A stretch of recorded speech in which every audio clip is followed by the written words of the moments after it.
Good evening, everybody, and welcome to the Bronze Reaper podcast. I'm your host, Rosalind Perkins, and today we got a great show. Who killed Pan Africanism? Um, this is a part two to what we were doing on Wednesday. If you notice, I got the U.S. jersey. I got the U.S. National jersey on today. Jiggied up for y'all and everything. Um, but we're gonna have a great show today. You know, um, there's a lot of stuff that we can go on today, go on like different perspectives, but we want to go on the truth today. Who killed Pan Africanism? Was it Tariq Nasheed? Was it the FBA? Was it Pan Africanism? Was it the conscious community? Who was it? There's a lot of people we can say that done it. Was it a Rosalind Perkins that killed it? Who killed Pan Africanism? Ooh, excuse me. The reason why it's a topic today because it, they're going on some rough times, man. We have Pan Africanism, grouping up with the Democrat shields. We got the everything is fucked up for them. Let me see how the volume is. The reason why it's on. So the volume is good. I personally believe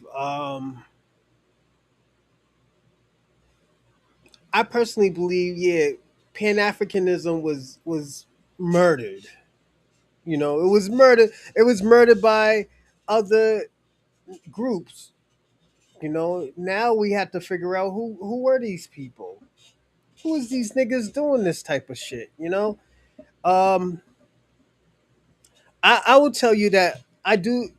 Do I like Pan Africanism? I don't think it was good for Black Americans, but I personally do believe it was good for Africa. You know, um, But I must say this about Africa. Africa put their own self in that situation. A lot of people might not agree with me, but I personally do agree that Pan Africanism put themselves in that situation when they sold their own brethrens out. So it comes with the territory of doing wrong. Can I be mad at Pan Africanism? Yeah, we all could be mad at Pan Africanism, but let's be brutally honest. I believe that they did put themselves in this situation where only people that they should blame is themselves. Hold on a second. Display. I'm sorry, everybody. There's this thing that's popping up. So like when I do my adult reaction shows, shit like this pops up. Just like it's a weird situation. I would say that. I hope everybody have seen Power. I just finished watching Power. That's what took me so long too today. Uncle Marvin got murdered, so and Pops got murdered. So it's a lot of shit is going on today in Power. Oh, my fault. That's if you want to know. I apologize to people who do watch it. Um, that's what's going on in the Power world, you know, and y'all know, fucking people like Kanan don't give a fuck. Kanan don't give a fuck about nobody but himself. So that's the thing that we do gotta watch out. Give me a second, everybody. I'm trying to look at this display thing. This one? No, it's not that one. But yeah, it was a tough one for me, man. I didn't want to see Uncle Marvin go, man. But they got Uncle Marvin the fuck out of there, man. They was like, yeah, you gotta go, player. But I was hurt, man. I almost shed a tear for Uncle Marvin. I was like, yeah, because you gotta understand too in that power situation, Uncle Marvin, he was a crim of the crim. Pan Africanism is growing. The FBA cannot handle the black liberation. No, it's dying. You know why, Shabaka? Because you worrying about the wrong things. You're worried about the wrong things and you're saying the same thing. You know, but I can drop the link for your broke ass today. I will only give you 10 minutes because I don't want to hear you bitch and moan. Hey, Lala Brown, how's it going, girl? I'm dropping a link for Shabaka for 10 minutes today. Not now, but I will be dropping a link for that broke ass nigga, and we're gonna figure out why Shabaka is so broke. You know, yeah, he's broke. You know. Talk about stay out of Pan African's business. Nah, nigga, this is shine time. We getting busy over here. Damn, wasn't you just talking about lowering that had to do with? I told him it will only be free on Fridays. So, what's going on, Charlie Shaw? How's it going, girl?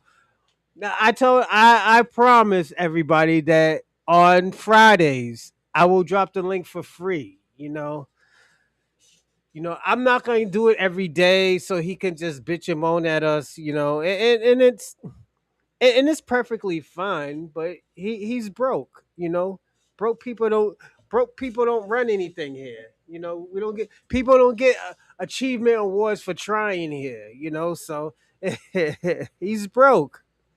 We're going to figure out why he's broke today. The FBA is deflections from the liberation. Um the Caribbeans and Africa is now at the forefront of the African liberation. Shabaka, there's no such thing as no African liberation. Y'all niggas is dying. You remember on the belly when called the young boy a real loser type nigga? Yeah, that's Shabaka. I know what he means. Yeah, he's a broke kid, man. He's a broke cat. This is why I say, yo, you can't get information from broke niggas like him. They always know what to do. What's going on, Robin? Shout out to you. Like the broke niggas always know what to do with money, but don't have money. So why we listen to niggas like him? And it comes to that point, like nigga, why we listening to your broke ass? You ain't got no money. You don't donate to the show, so you really don't got no say. So we're gonna let him talk about why Pan Africanism ain't dead and why he ain't got no money. So, like what's really going on, Shabaka? And like I said, Shabaka ain't going to Africa because he go to Africa, they cutting that retirement shit off. That shit's gonna be out the window. He already know what's up. He's gonna fuck around and find out. Trying to listen to me and get himself in trouble. You be like the Africa. Wait, wait, wait, wait, wait, wait, wait, wait, wait. We brothers here. We brothers. We don't need to do that. That's all we needed here. Wait, wait, wait, wait. Then we like, yeah, we got him. He ain't going nowhere. He's coming back. He's coming back tomorrow. Notifications. That's what I'm looking for. Let's see, right here. But yeah, like I said, Shabaka ain't going nowhere. Shabaka's broke. He ain't got no money. He go over there. All that stuff ain't good. Shabaka will break the fuck out if he eat one of them bushmeat type of shits. Shabaka needs to go. Hold on, let me see. And I'm gonna start reading this shit early, everybody. So don't mind me. I may be broke, but don't I don't. Shabaka, yeah, you do begging. Now we know you're broke. This is what Shabaka. This is how we know he was a broke ass nigga. Watch this.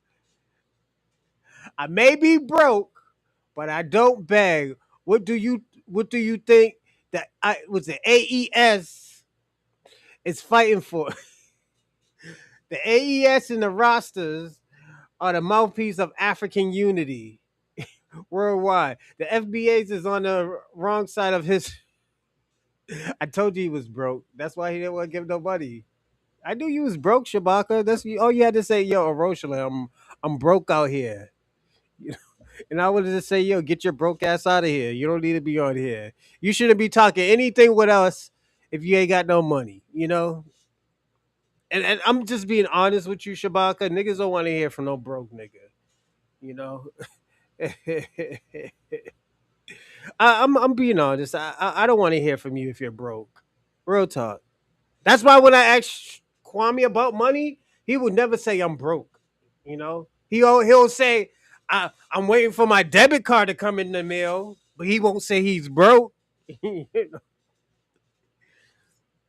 I enjoy being broke personally. Less money, less problems. Look at Robin here. Robin's crazy. This was Robin would say. I enjoy being broke. Personally, less money. Less money, less problems. Yeah. I guess you're the broke squads, right? Broke squad. Shout out to Rob. At least he's honest. He'll tell you, yeah, I ain't got no money today. He'll tell you I ain't got no funds. You know, this nigga tells the truth when he knows I'm about to drop the link. That's why, you know. That's a funny. That's a fly judge. Oh, the U.S. National League. Yeah, you know I had a word for y'all players today. You know, see that Shabaka. This what broke. Not this is not being broke. Get you clothes, bro. Come on. It gets you what you need. You don't gotta beg for people to drop the link for you. I follow no one for Shabaka. You're broke. You don't follow anybody because you don't have anything. And you know Pan-Africanism ain't gonna fuck with you if you broke too. So that, that's a equal transaction, you know.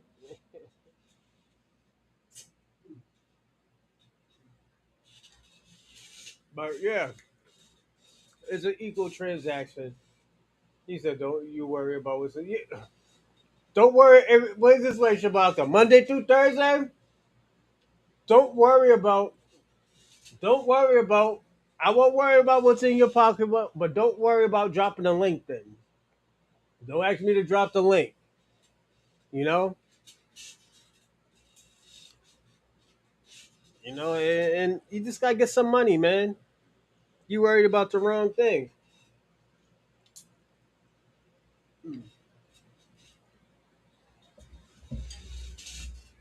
You worrying about the wrong things, player.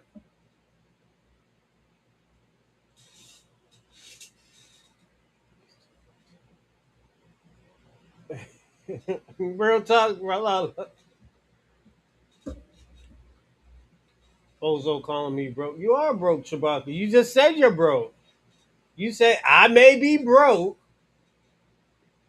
Didn't you say that? I may be broke, but I don't beg. Remember?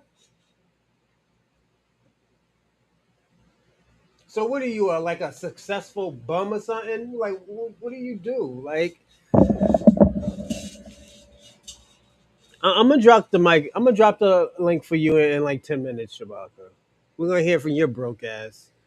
Or if anybody who wants to come up here, it's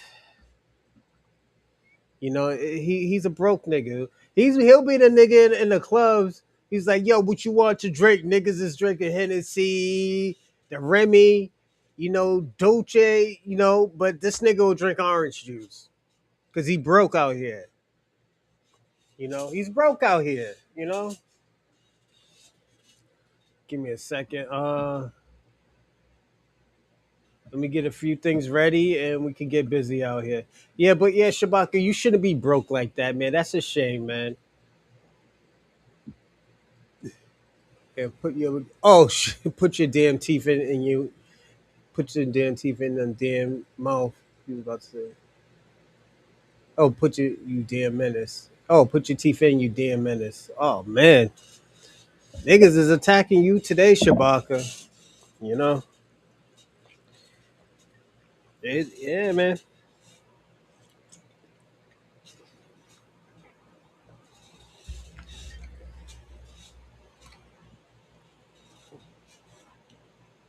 Because Shabaka, I'm not worried about what's in your pocket. But if you're gonna ask me to drop the link, you need to have money. I told you I ain't talking to no broke niggas today. That's only on Fridays. I told you that and you got mad.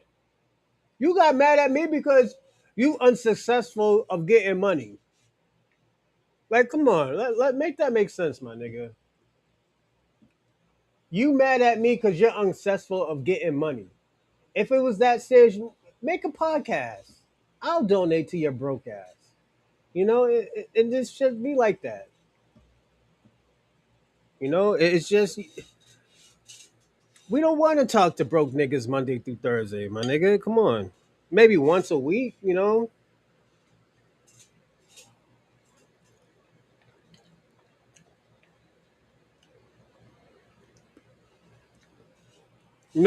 just look at it like this, Shabaka. When I drop the link, that's your payday, my nigga. That's your payday.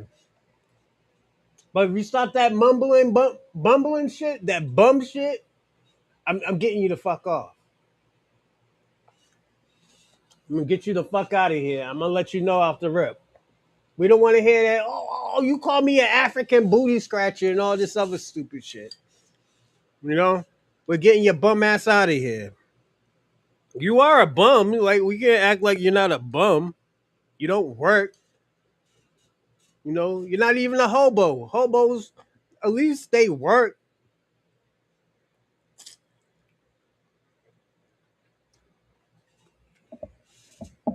You know, you're just a bum, nigga. You know,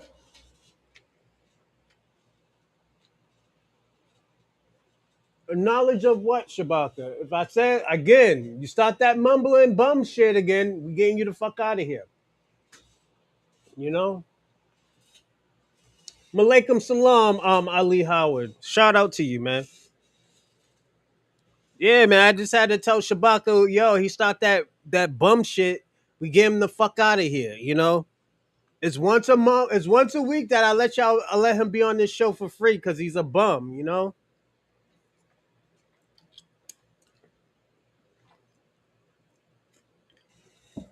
Yeah, he be on that bum shit. You gotta, and the thing about it, you still gotta let people know. Yeah, we have fun, but this is still a business and stuff like that. You know, I put in a lot of work to entertain you. You know, Shabaka can't say he's not entertained because he's on this show every fucking day. You know, just bitching and moaning. You know, it's crazy. You know,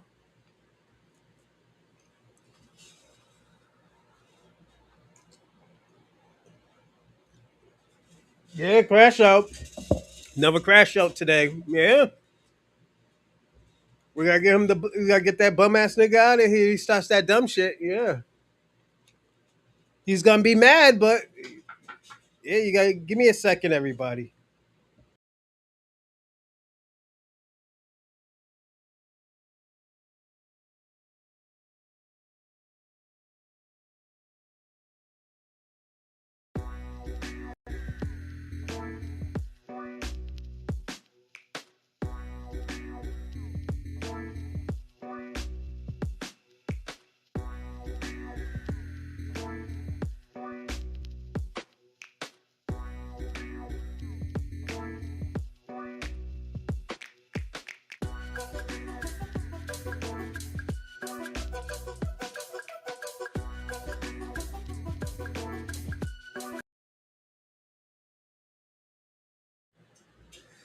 We back, everybody. Yeah, we gotta. Yeah,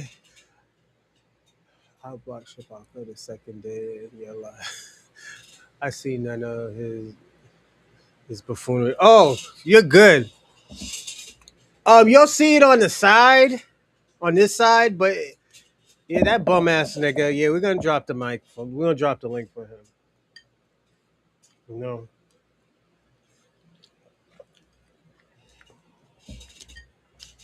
I just want to finish up these spicy ass noodles. Shit got me sweating, man.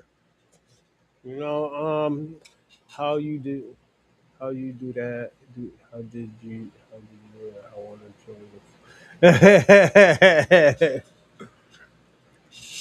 Yeah, I had to tell Shabaka. I'm like, yo, man, you's a bum ass nigga, man. You just be on here talking about nothing.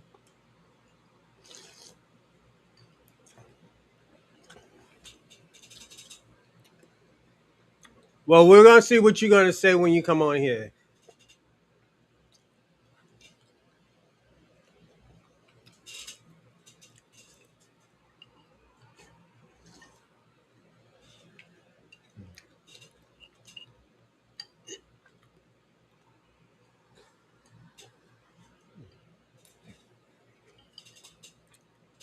Mm.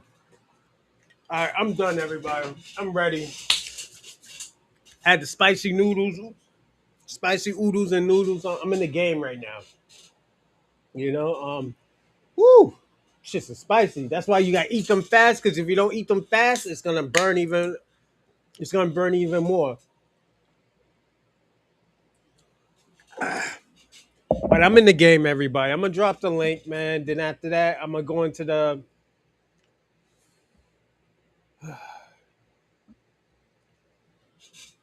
see who wants to jump on here, man. You know. But yeah, man, Pan Africanism's dead, man, and I got to figure out who fucked it up. You know, the joint been popping since what the '60s. What since the '60s have been popping? You know, and what happened? You know, why isn't it popular like it used to be? The rappers used to wear the medallions with the kufis. You know, niggas is like, yo, get these dusty niggas out of here. Talking about a place that they never even fucking been at.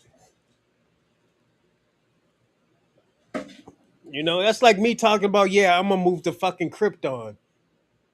And I know damn well I'm not gonna move to Krypton with fucking Superman and shit, you know, and it's niggas is bugging out here, you know. Mm. You know, and I feel bad for these well, technically Robbins is a Pan African because it's a white ideology, you know. Pan Africanism is a white ideology. Real talk. We seen it Wednesday. We seen its flaws, and we can't get mad about it because it's a white ideology. You know, and it's just it is what it is, man. And this is why people don't follow it no more because it's the truth. Bronze be so funny. He claims I don't be slapping on nobody, not me. No, I don't do that. Almost, you know, it's yeah, it's you know, I just be chilling out here, man. You know, I gotta be honest. Sounds a bit like a scam. It is. Even the white man said Pan Africanism is a scam. The Irish man says, "I gotta be honest." Sounds a bit like a scam. This is an Irish man saying this shit. So it's not me. I'm not just yeah attacking these niggas. No, this is even the white man says it's a scam. It's not me. You know, I just said it was a white ideology. You know, so it is white ideology. You know, it was a keep Pan Africanism out your mouth, and I won't pay attention to the dumb shit you talk. But all you can talk about is Pan Africanism because the FBA's are bum niggas. That nigga's Jamaican faking it. Where's Dorsey? Bronze, play the clip. Play the clip one time. All right, I'll play the clip of Dorsey. Hold on, let me see if I can find the clip. Uh, they told me to play the clip, Dorsey, so I gotta play the clip, player. Give me a second. Let's see. Da, da, da, da.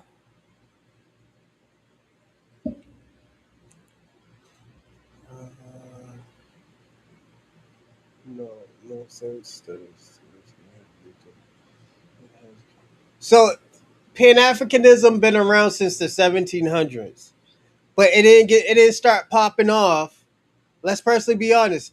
The shit didn't start popping off until what 1960s. You know, give me a second, everybody. Let me see. Let's see if I can find it.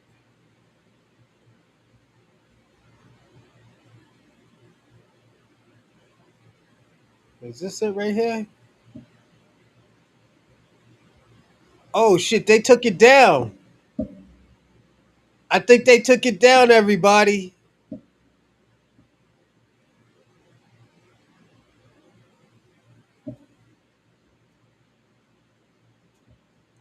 Yeah, they took that bad boy down. Oh, hold on. Is this it right here? Nah, that's not it.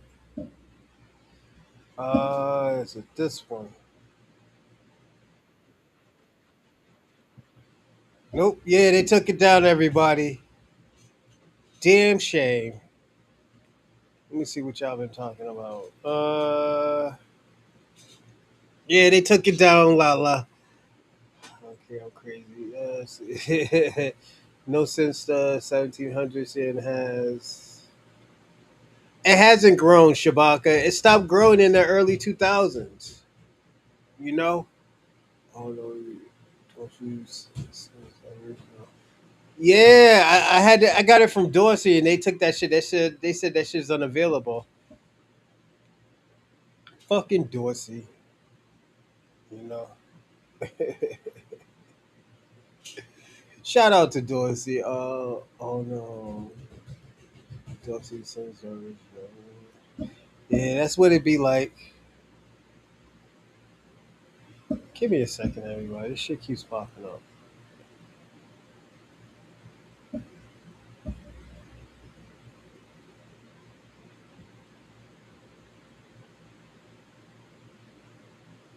Hold on a second. All right, let's see.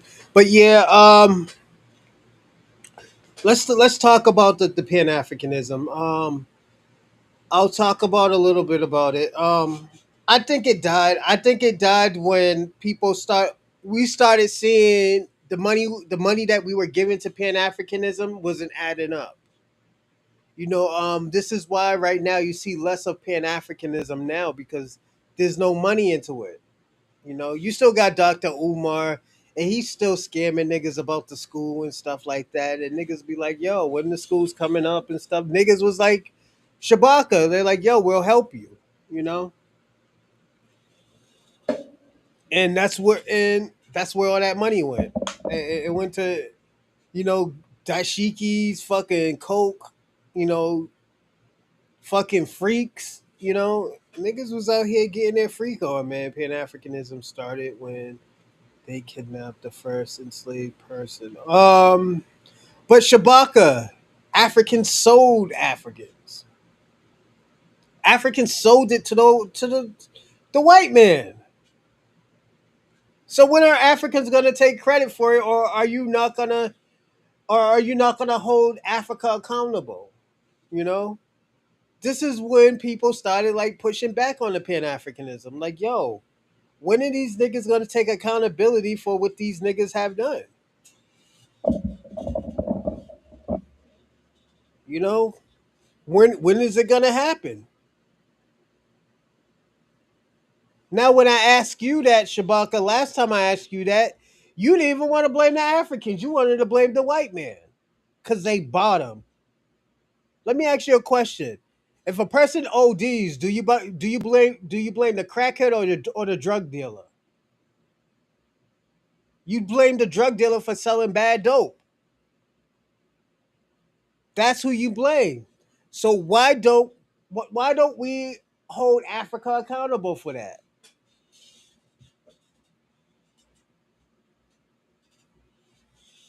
Niggas don't want to hear sorry. Sorry's out the door now. It's out the window. Niggas want to hear what you gonna do now. It is a beautiful time to be alive.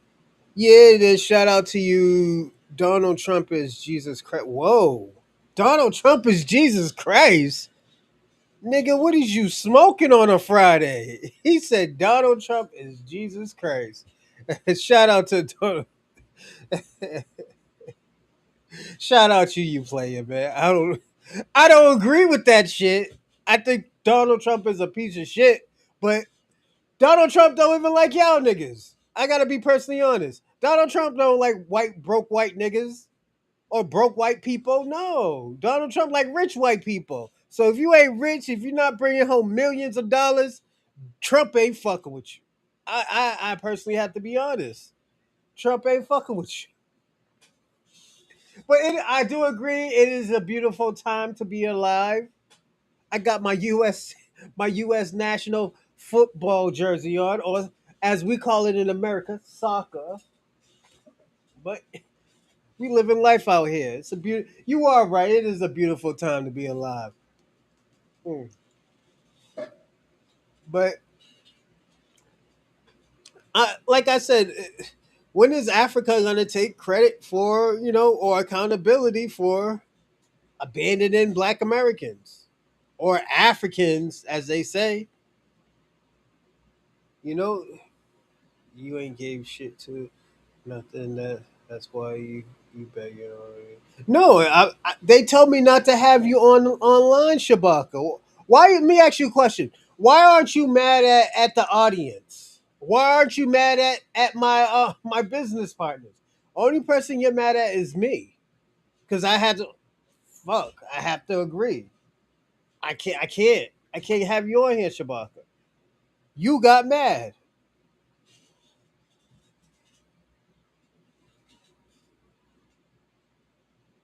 Proof. Africans said they sold Africans. What are you talking about? They been doing that shit since the 1800s, Shabaka. What are we? What is going on, man? Pan Africanism and dope dealing, um, two different things. Donald Trump destroyed. Hold on, he said Donald Trump destroying black achievements, and what achievements did Donald Trump destroy to Black America? Put it this way, let's play hypotheticals because I know you like hypotheticals, Shabak. Let's say he did do that. Does that mean that I should not teach my kids about Black history? I'm just asking the question. Does that mean not to? Does that mean not to teach my kids Black history?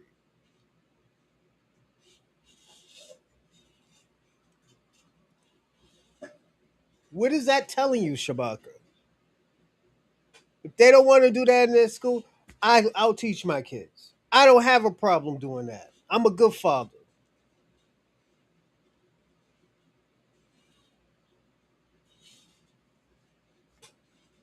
You know. Let's be honest. I'm a good father. I do shit like that. Fuck it.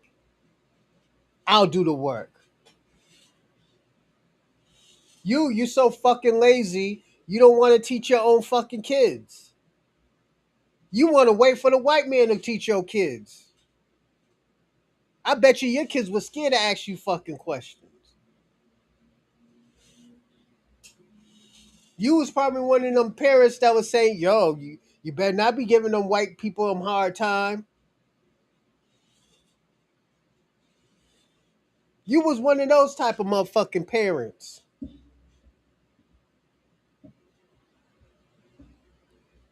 Let's talk about it, Shabaka. People like you, I'm gonna say this. People like you, Shabaka, killed Pan Africanism. You're the part of the fucking problem. And I have to say that you're part of the problem, Shabaka. The reason why I say you're a part of the problem because we shouldn't be having to talk about this. You should be having let me tell you something. If I know I'm right, I'm not gonna get mad at you for your fucking answers. I'm gonna give you the facts. You can't give me no facts or no type of receipts of telling me that Pan Africanism is helping.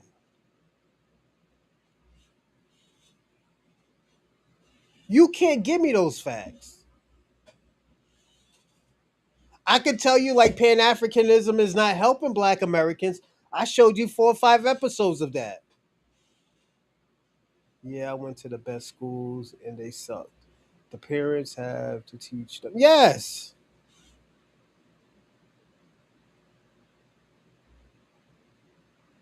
All right.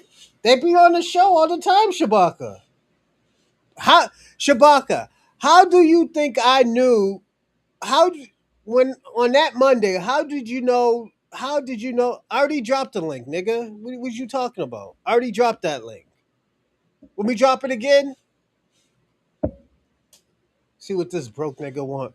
But my business partners seen that show and they say, "Yo, you gotta trash that show." I trashed the show, and I was on there for 8 hours. They told me to trash it. I trashed it, and you're only getting 10 minutes, Shabaka. If you start babbling, that's where the shit ends.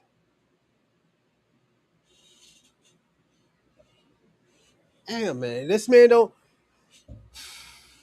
How you think it? How you think I knew not to have you on this show every day, Shabaka? How do you? How you think I knew? They told me stop. It's killing it. Yo, these people don't want to hear from Shabaka talking that stupid shit. He doesn't add value. That's what they said. What you want me to get? Nigga, I was the one defending you. And this is where it got me. It got me defending a bum ass nigga that does not add value to a show. Even if you come up here, you only will come up here on Fridays because you're broke. They say you are not helping. Your broke ass need to stay in the live chat. That's what they said. You mad at me?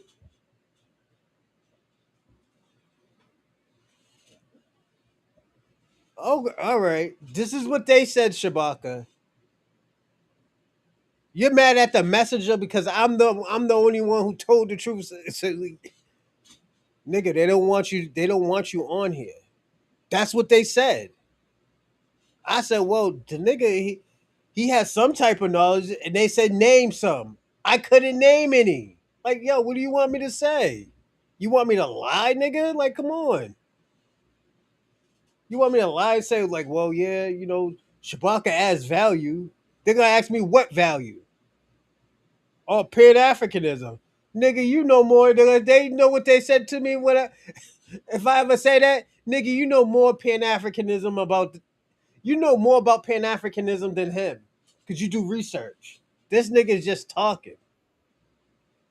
That's all that niggas do. Who's this? Oh, Ali? What's going on, Ali? Hold on, my man. I can't even hear you. Give me 1 second. Let me turn up the volume. What's the volume? Volume.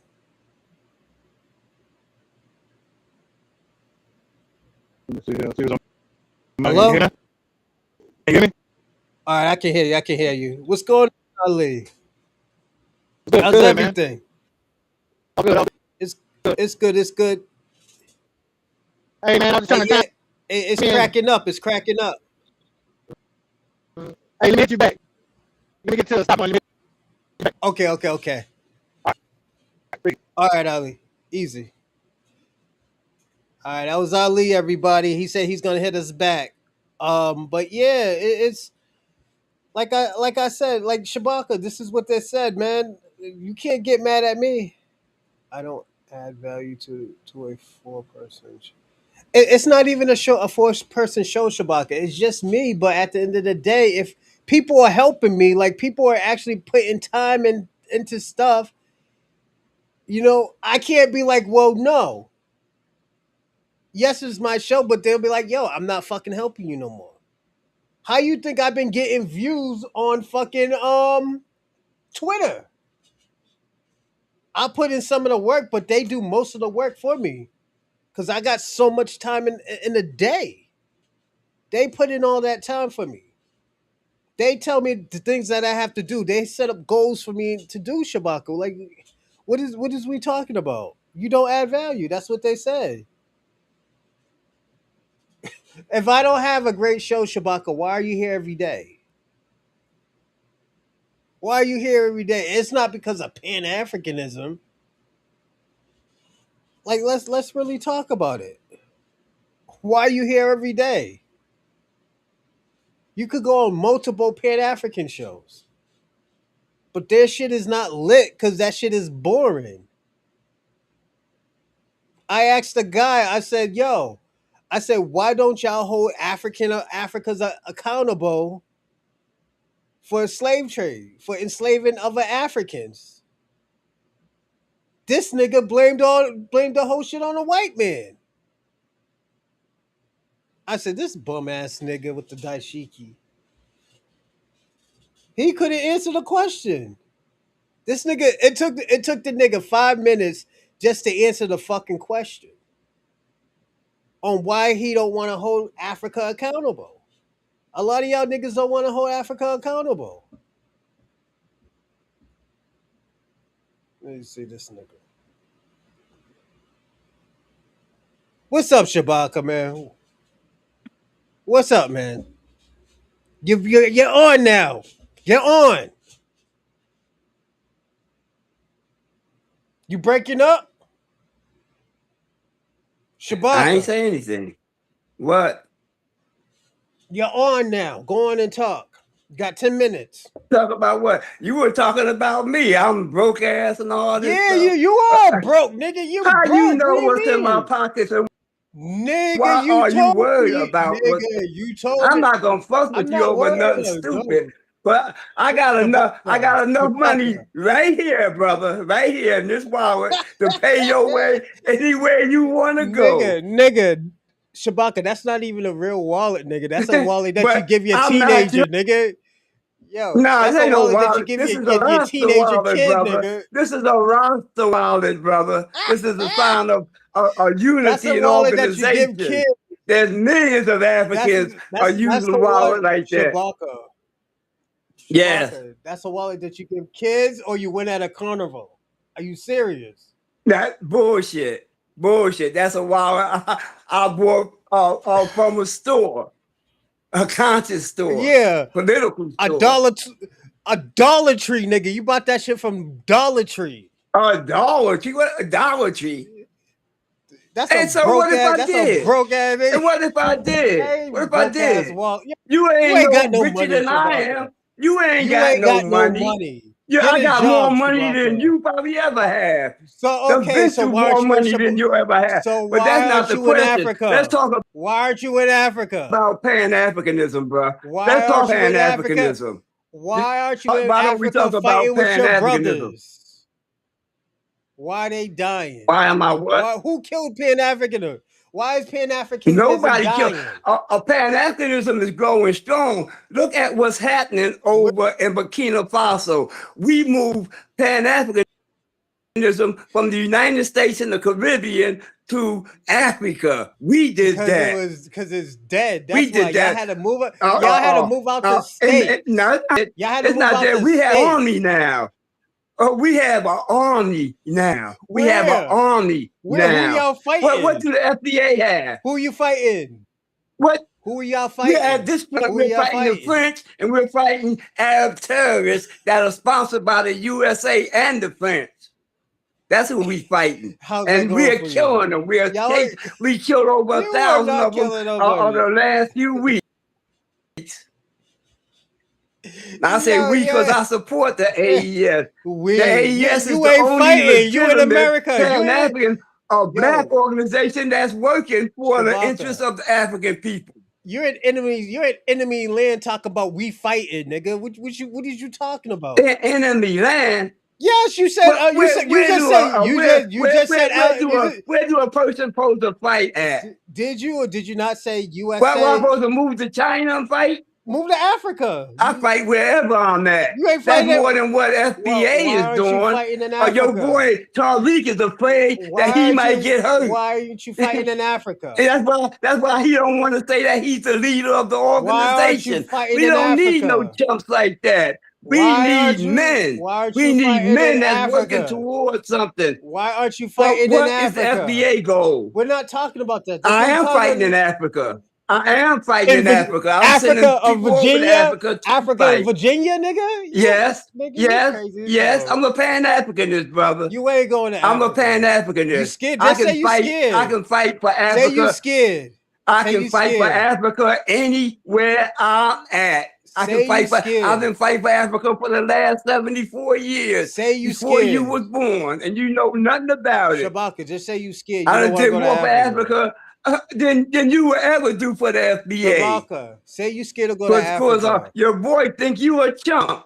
He think Say- that he's pimping you. Say you scared to go to Africa. What is the objectives of the FBA? Again, What has say the FBA done for Shabaka. anybody? Shabaka, say you scared to go to What has the Africa. FBA done for anybody? Shabaka, say What you has the scared to go. FBA done We for ain't doing anyone? shit for none of y'all niggas.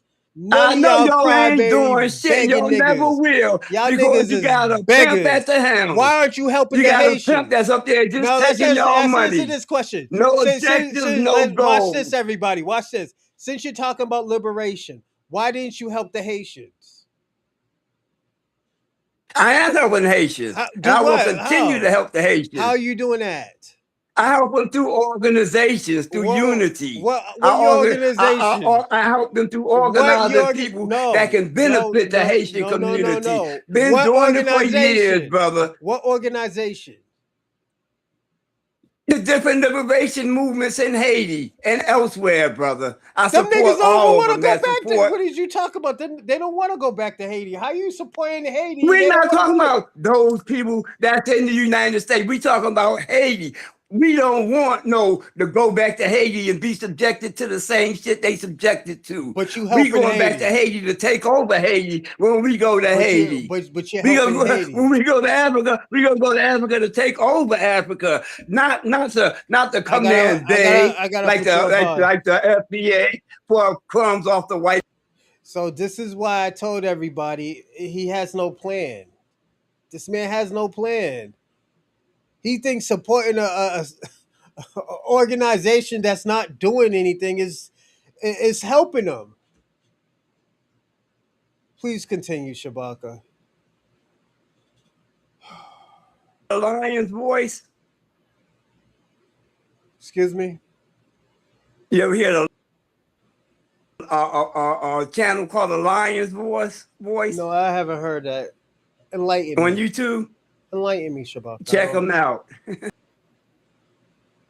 I don't want to listen to You ever hear Pan United African States shit, of Africa on YouTube? Check them so out. y'all don't want to. Y'all don't want to be. Y'all don't want to be nothing like the. Hold on. Hold on. You don't. Hold on. You don't want to be nothing like the United States of America, but you're practicing their ideology. How am I practicing their ideology? United States of Africa? You couldn't think of anything better? No. It's called United States of Sovereign Africa. Because we're going to change those countries into states. You talking about South Africa and all, we're going to change those countries into states. Watch what I say. They don't want y'all niggas in there. We are breaking the borders, but you don't know nothing about that. You don't know nothing about Pan-Africanism. You don't know.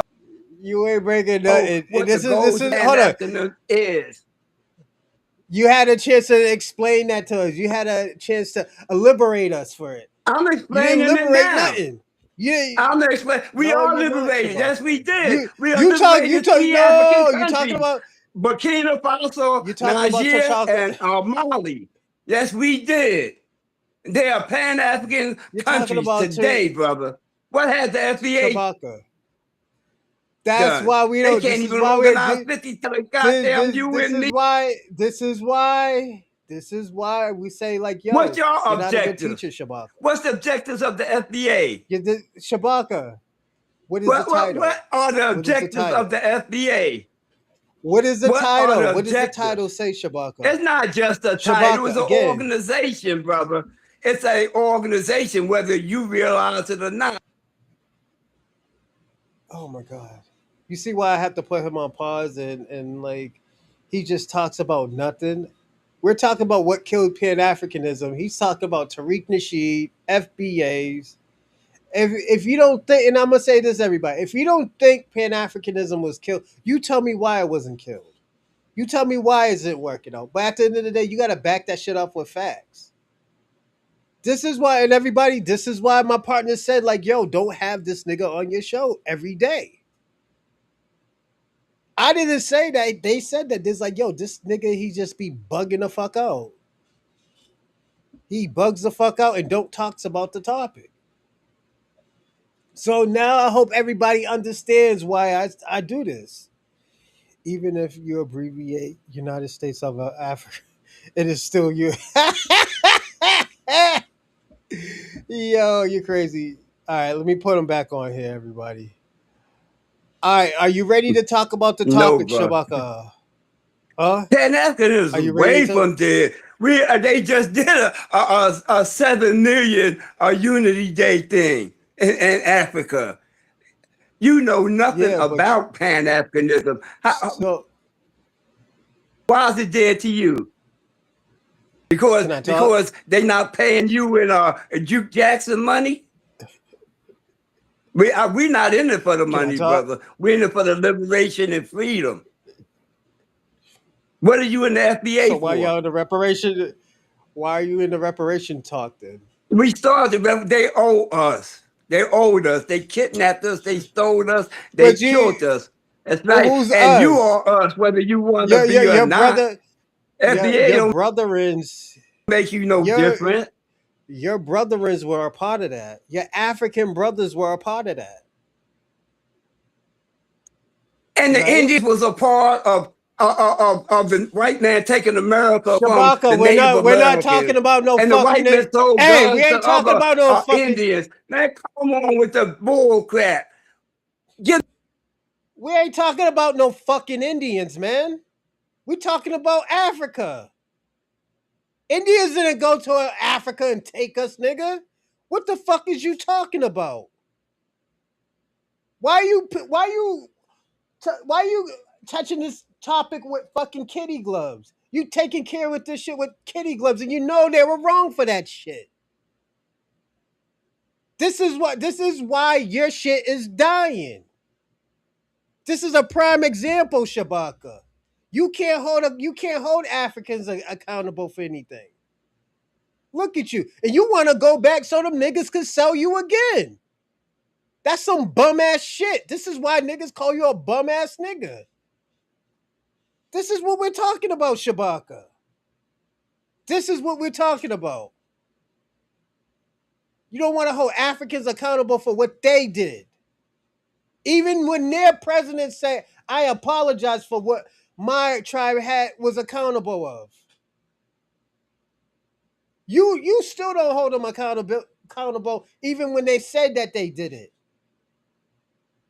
You should go to Africa. Get the fuck out of here. But you're not gonna go. You know why? Because you don't want to lose them benefits. You be lying saying that you don't want to lose those benefits. You know I'm telling the truth. Look at you. You in your house right now with lights. In Africa, them shits would have been shut off already. Yeah, because of black people here, not no Africa. What has Africa ever done for us here? Nothing. When have they ever had our back? Never. They come over here with a fucking their hand out. And not all of them, but most of them do. Most of them do. Most of them do. Look at you. And you get mad because you're broke and you can't go to over there. This is why I say, yo, I'll set up a GoFundMe so niggas can chip in.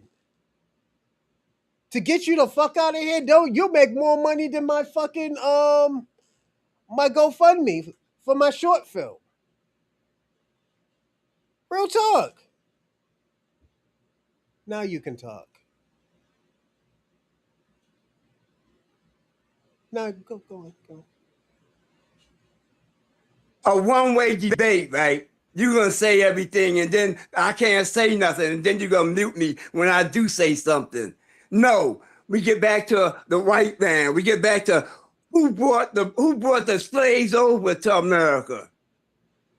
What Who black caught them? boat brought a slave here to America or the Caribbean? Who caught the slave? Who caught the slaves? And if they caught say There we who go. bought the slaves and be going to your house and say, I'm selling my child today. Would you buy him? Shabaka. You're not Man, answering the come question. on. You trying to Who bought you them? sit here fussing with Africa Who when caught we should them be and sold fussing them? about the Who man that caught them and brought you sold here them? that's oppressing and Who exploiting caught you them? right now. We already got Nah, smoke. you Hold on, we taking the already got weak smoke way for them. out, brother. We already You got like smoke for all FBA of them. taking And the this is weak way why out. you gotta let me talk. You've We been already got talking. You've smoke been for muting me for the last 10 minutes. it was 2 minutes.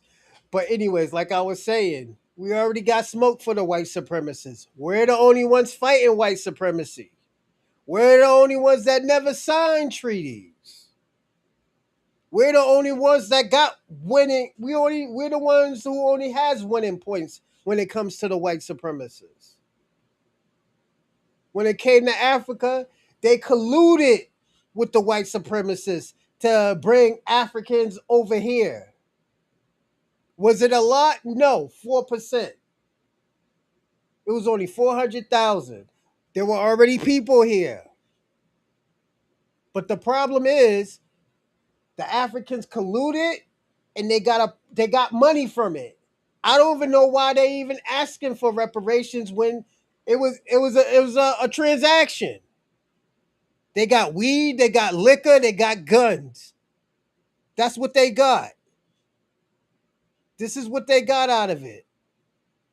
He got the fuck out of here because it got too spicy for him. But yeah, everybody, this is what kills the Pan-Africanism. They don't want to be truthful about it. We had Kwame. Kwame's a Pan-African, and he said the same thing I said. I'm not just making this up. If a Pan-Africanism, a Pan-African, a diehard Pan-Africanist, Kwame can say that, and he got a bad reaction out of it. What do you think? What is the tougher part with me saying that? Kwame will argue me up and down to support Pan-Africanism, shit on black Americans, but Kwame went up there and told them Africans, y'all was the ones that sold us, and we can't act like this doesn't exist. Shabaka want to act like this doesn't exist, but this is what killed Pan-Africanism. They didn't want to handle that problem that was going on in Africa. How we going to somebody's house and they don't even know that we're coming? We're gonna look like invaders. That's how we're gonna look. We're gonna look like invaders. And he could get mad about that, but nigga, what do you want me to say? Every time I ask you a question, who sold Africans? What Africans sold Africans to the white supremacists? Oh, the Indians sold Africans. The Indians had slaves. Nigga, we're not talking about the Indians. We're talking about what you want us to support, and that's Pan-Africanism. I think it died. Somebody killed it. Somebody killed Pan-Africanism. But I'm just saying, if we're gonna talk about if you want us to support Pan-Africanism, why can't we have this honest conversation? Who sold Africans? Why is it so hard for you to say Africans sold Africans? And they got a profit off of it. They got liquor, they got weed, they got guns, they got spices, they got a little bit of everything. Ammunition. This is what they got out of it. Nigga, you scared to say that. You and this is a bad thing about Pan-Africanism. They feel like they're doing wrong if they tell the truth what really happened.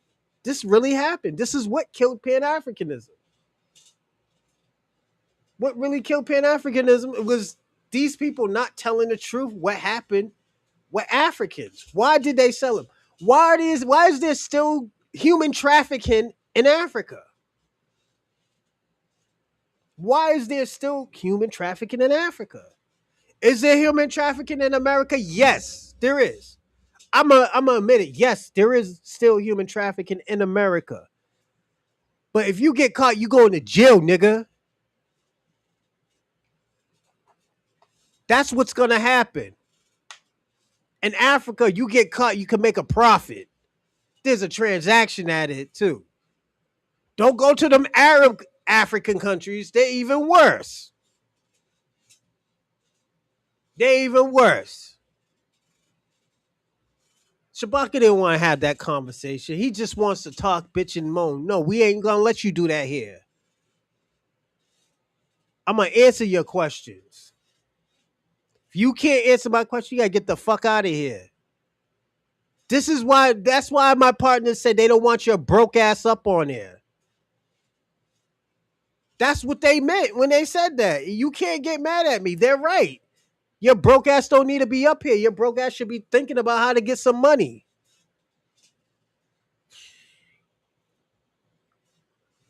And I'm sorry if I feel like I'm just kicking the nigga's back in, but I'm just giving him a rude awakening. Like, yo, my nigga, you up here, yo, I let you talk, I let you bitch and moan and stuff. Nigga, donate.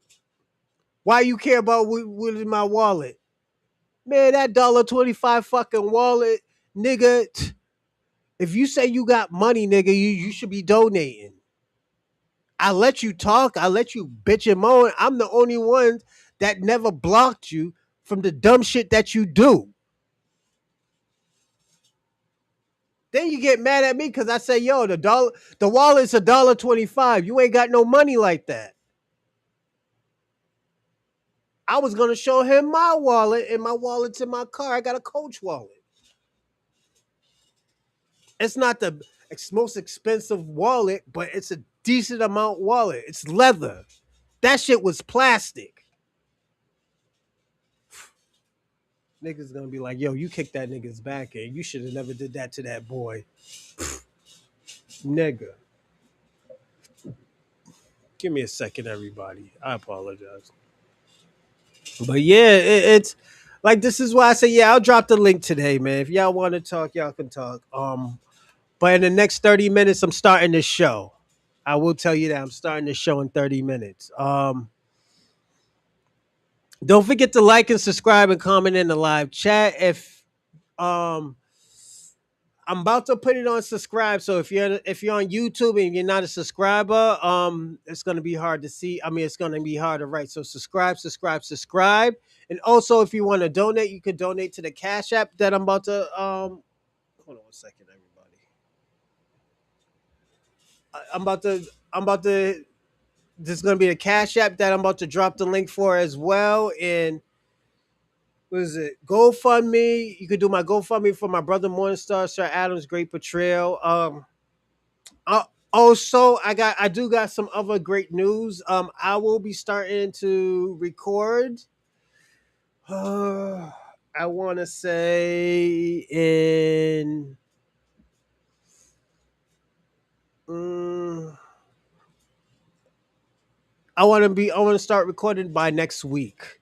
So next week I will be recording. So I might have a camera right here, just recording everything. So don't mind the camera. It's just that's how I get my work done and stuff. Give me a second, everybody. So yeah, it's gonna be a lot of work. I'm already having a headache from it and stuff like that. I already took fucking half of these, man, and I had that fucking shit for like a month already. Halfway, it's already gone. Um, but yeah, it's this is why Pan Africanism is dead. It's because we can't have a real serious conversation. You know, I wish we could have a real conversation, but it's impossible. It's impossible to have this conversation. Shabaka, I know Shabaka's mad right now. He'll get over it. He's tough, nigga. You tough, nigga. You'll get over it. But yeah, it's like I said, everybody. This is what comes with the territory when you do this type of stuff. It's a headache, man. Then you got so many plans that you need to do and stuff. It's yeah, it's nuts out here. Give me a second. Yada yada. Hey, everybody, who's watching SummerSlam tomorrow? This is- it has an African there. Oh, He is an African American, not a black man, black American. Yeah, that's true. Um, but yeah, it's. I always tell people like, yo, sometimes it cut, yo, this shit can like drain you, you know, like even like just talking to this raggedy ass nigga Shabaka, it drains me, man. Let me see who this is. Oh, it's Ali. What's going on, Ali? You hear me? How's my volume?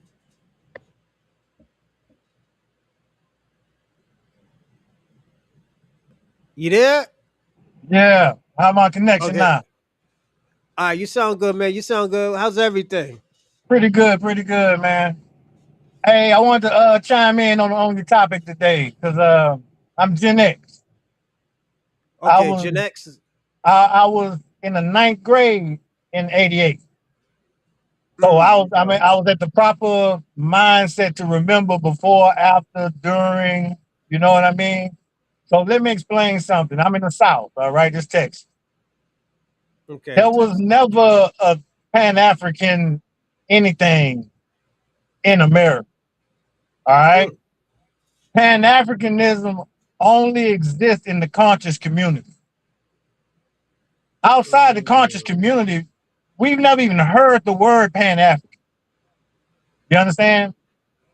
yeah. We always big up Africa just from being black and knowing that we at one time came from there. Pretty reason because we still dark. You understand what I'm talking about? But we don't have Yeah. a connection with Africa. Mm, When that African American term came out in '88, it kind of like reignited some stuff in people's head about Africa, you know what I mean? And you gotta remember at that time, we was like really big campaigning for the media to stop showing Africa all jacked up. Everything in mm, Africa was like a hut, you know what I mean? You would still think they all hunter gatherers or something out there. If you remember what they were showing on TV like in the '80s and before. So everybody was on a big campaign, letting everybody know we're not cool with that.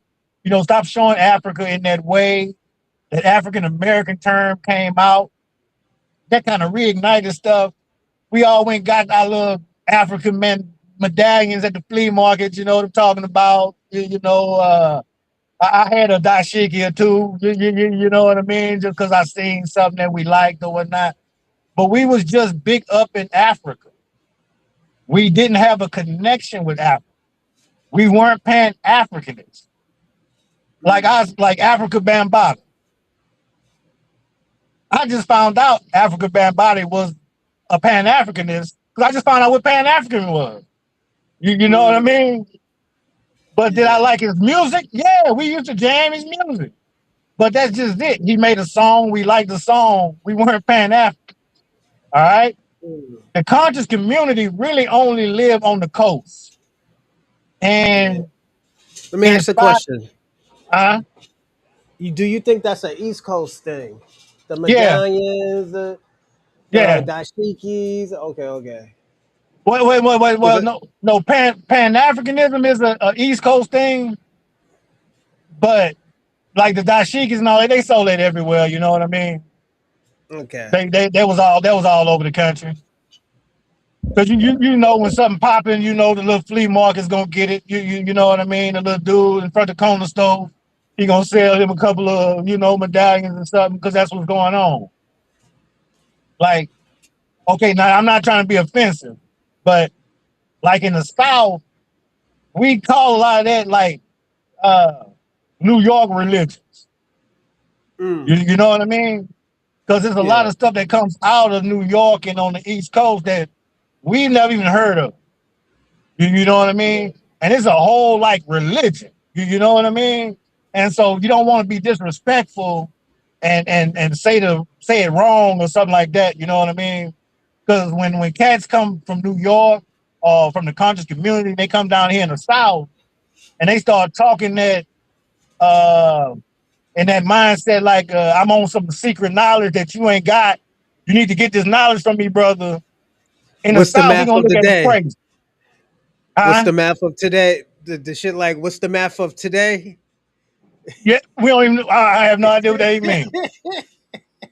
You know what I That's mean? that, a five percenter, 5 percenter. See, that's what I'm. See, that's one. See, that's one of. I see. I have no idea what that is. What that means. A lot of times I come on these forums because I know a lot of them cats live in these forums, and I be trying to get game up on what people be talking about. You know what I mean? Because if you're a Hebrew Israelite, a 5% or something like that, after you done talk to a couple of cats and they looked at you crazy, you're gonna keep all. So you don't even know. You know what I mean? I just found out like a couple of months ago that my daughter's best friend, they Hebrew Israelites. They don't talk about that, you know what I mean? Because in the South, they don't want to get looked at crazy. Like, what the hell is you talking about? You know what I mean? Yeah. What happened recently? Because we were never Pan African. All right, we just always held Africa, in high regard. And the thing that we don't do as Americans, white and black, we don't give a shit about what's not going on in America. You know what I mean? We don't give a shit Yeah. about world news. We don't follow what's going on here and there. We don't pick up history books, man. Like cats don't even know geography. Like you can call out countries, they couldn't even point them out. You understand? So we didn't Yeah. know about Africa. All right. So everything was always cool with Americans and Africans. All right. Mm-hmm. Because we did all the diaspora acts just like immigrants. A Nigerian is not going to act any different than a Pakistani. All right. So, as a matter of fact, a Nigerian are probably going to hang with a Pakistani before he go and hang with you. You know what I mean? Because they got an immigrant connection. And I'm not just Yeah. talking. I'm a Sunni Muslim. So that Mm. means I'm around all of them groups. I'm around the entire diaspora. I'm around all the Desi immigrants, the Indian. I'm around all them cats. Okay, so I'm not just talking like from YouTube. I'm talking about what I see. You know what I mean? I see a cat from the diaspora turn around and start talking to an immigrant, and maybe he'll say something like, he speaks French, and I just wanted to kind of brush up on my French because I don't get to speak French that often. You know what I mean? So I'm finna holler at old buddy. You see what I'm saying? Because in his back of his Yeah. mind, he know like I'm leaving my melanated brother to go talk to another. You know what I mean? Yeah. Now, when the delineation started and the diaspora started sticking their nose in our business, okay? The delineation has nothing to do with the diaspora. That's foundational Black American business only. Mm. Okay. When delineation started, now this is the first time that we as Americans were actually around the diaspora. Before Mm. that, they would go to their little enclave, do whatever they got to do, but we wasn't really around them. So what happens now is for the first time, we are hearing the diaspora speak. We just meet the Shabakas of the world. You understand? And so what that Yeah. done told everybody real quick is, man, I don't want to fuck with none of these motherfuckers. It's, it's bad because really for me being around the diaspora, you know what I mean? It's a few countries that's making it bad for everybody. It's just that we don't know a Nigerian from a Cameroonian. You know what I Right. mean? Like we can't tell. But you don't hear people tripping about Cameroon. You know what I mean? Nope. In certain countries, it's 54 countries in Africa. We beef with like five of them, and them five are so loud that it's like F Africa. You know what I mean? Haitians come Do out you here think? and get so rowdy, and we like, and them Jamaicans, like Can I ask F you the a question? Caribbean. Uh huh. Do you think it's like that with Africa because Africa doesn't say anything? You know how when Black Americans, when there's a problem with Black Americans, we go to the problem. We try to figure out the problem. With them, they try to wipe it under the rug, or they try to make it like it didn't happen instead of Well, just trying to solve the problem. well, you see, like here in America, a coon can get you killed. All right. In Africa, a coon will just get you broke. All right. Living in poverty. It's two different things. They don't even have a word for coon.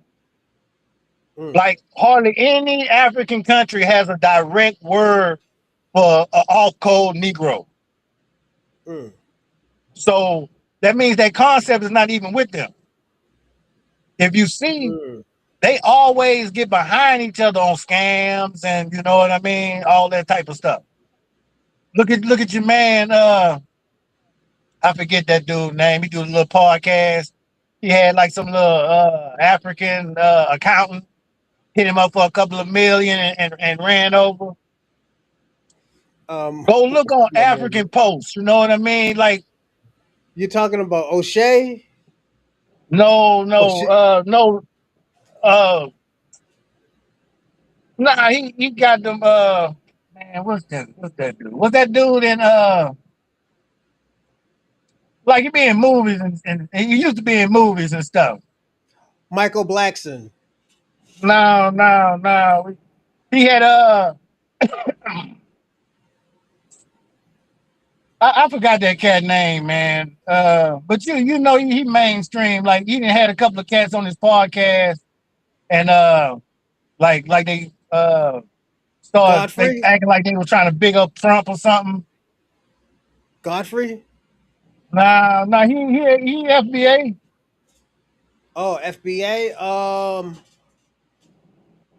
It was Oh an no. FBA brother, and the cat hit him for a couple of million and ran off to Ghana or I think it's Nigeria or Ghana. You know what I mean? One of them Cameron like niggas. I don't know. I don't know all these old podcast Negroes. I know who you talk about. I can't think of him right now, but when I You next know what I'm show, I'm talking gonna tell about? you. Like he was in Yeah, Drumline and all that. That actor Nick he was in Drumline. Nick Nick Kent. Is Cannon. it? Yeah. So don't take my word for it.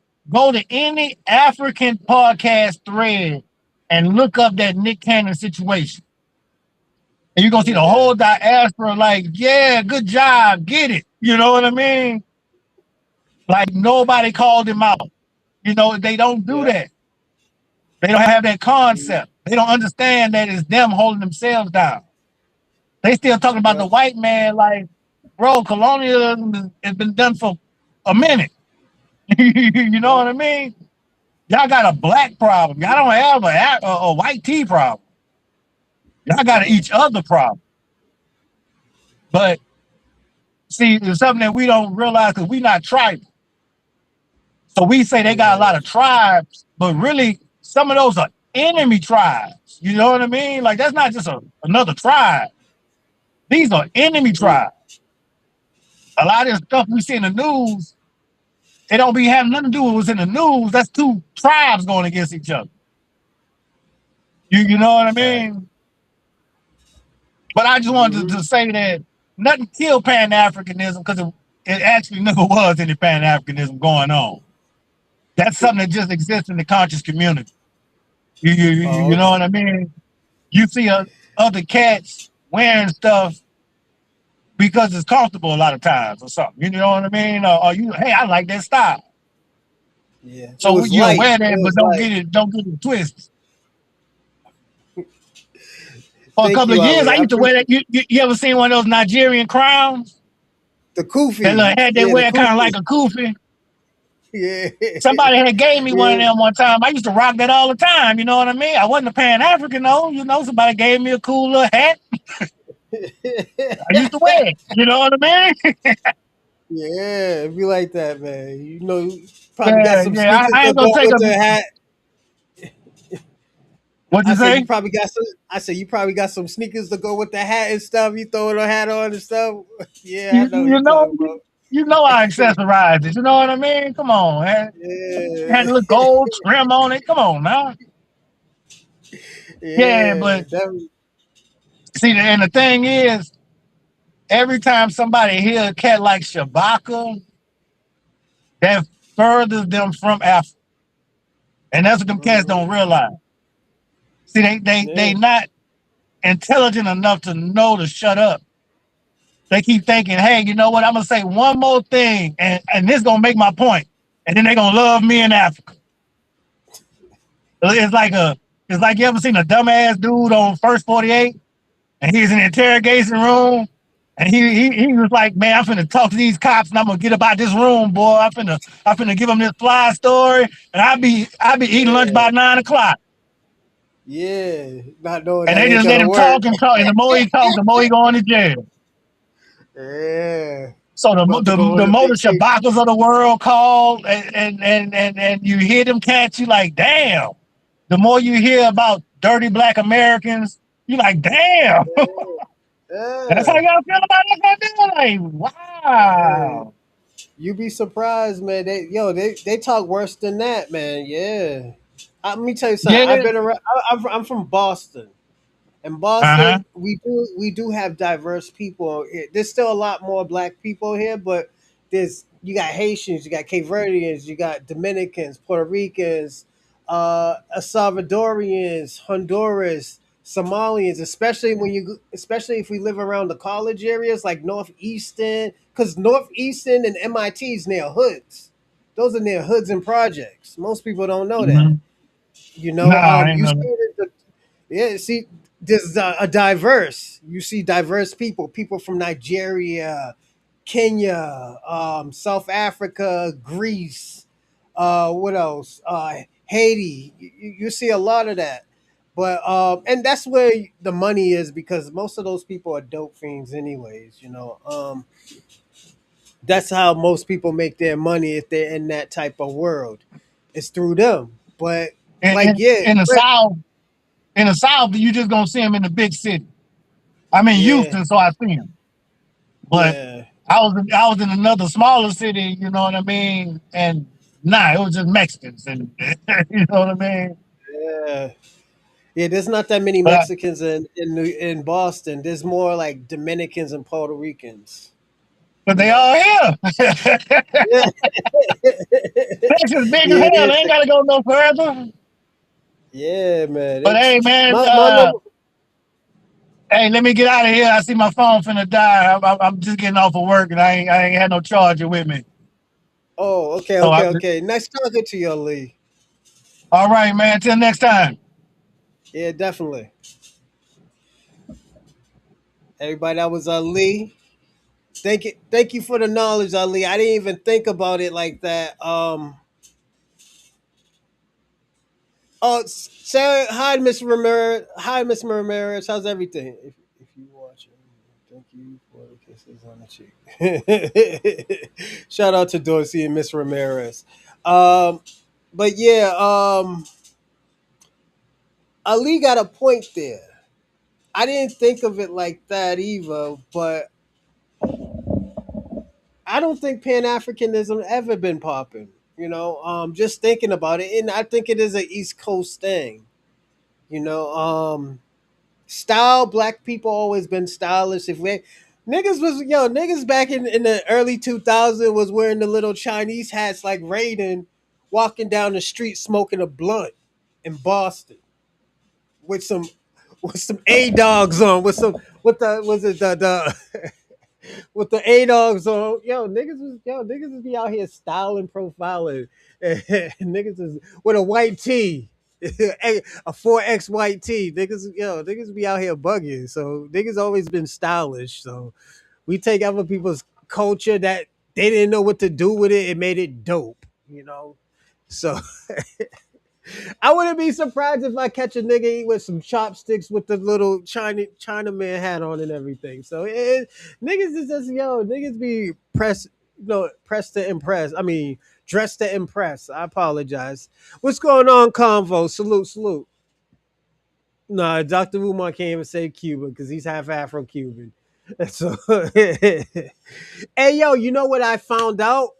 Is it Fidel Castro or Ches Guerrero? One of them motherfuckers is from, or if not, both of them is from Argentina. I didn't even know that. You know, they went to Cuba to fight for Cuba. Let me look that up.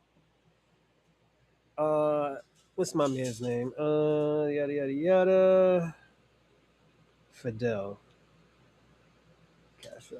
Is it Fidel Castro? That's no Fidel Castro. Yeah, he's Cuban. It's Ches. Yeah, Ches Garcia. Yeah, he was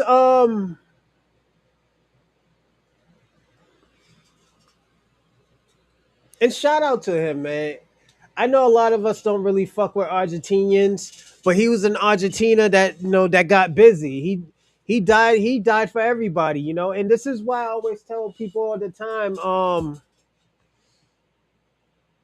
To me, it really never been a black and white thing. It's more of a character thing. But if I see that your character is all fucked up, I can't really say anything. Like Chaz or Ernesto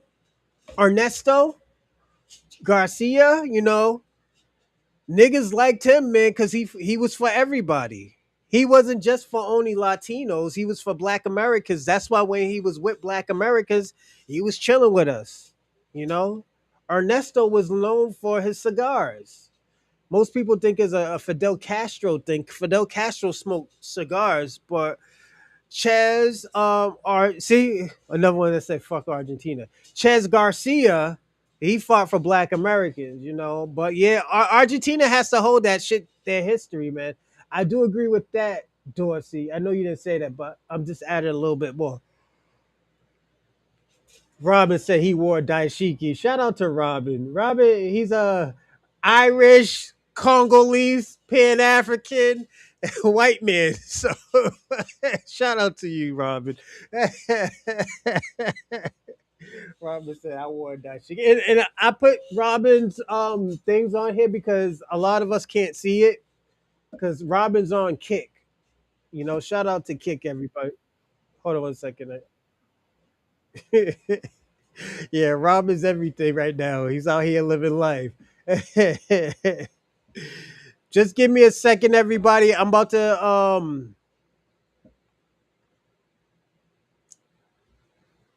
I gotta tell everybody I'm live right now.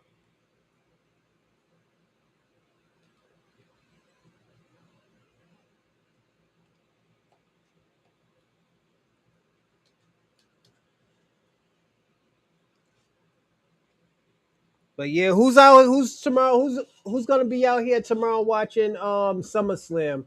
You know me, I'm your boys watching it, yeah, you know me. I'm always out here doing this. Who's that?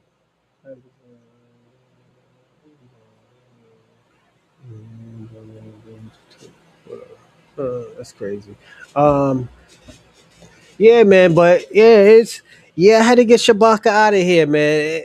And I'm gonna say this, Shabaka, you making Pan Africans look bad, my nigga. I'm gonna be personally honest.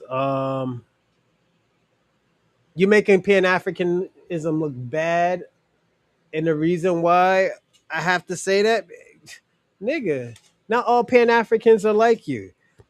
One thing I like about Kwame, and I'm not a big Kwame fan, but Kwame tells the truth. Kwame was the only one that said, as a Pan African, that y'all was the ones that sold us into slavery. Kwame has more of a and this is why I gotta say Kwame and other like Latinos, Caribbeans, they got more of a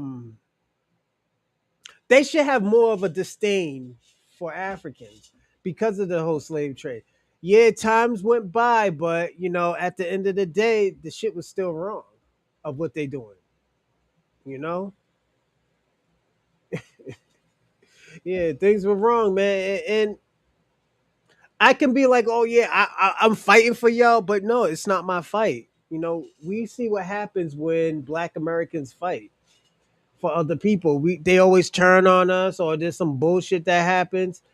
It Knowing me, I'm not fighting for nobody. Fuck that.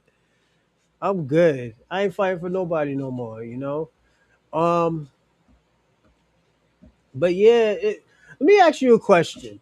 If it was like that, why haven't the Pan African movement helped the Caribbean islands?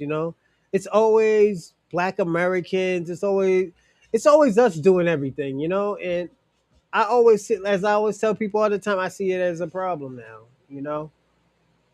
Yeah, I see that shit as a problem because we shouldn't be the only ones helping. You know. Give me a second, everybody. Let's see there. All right, but we're gonna start this show. What time is it? It's 9:21. Yeah, we're gonna start this show. So let me share my screen.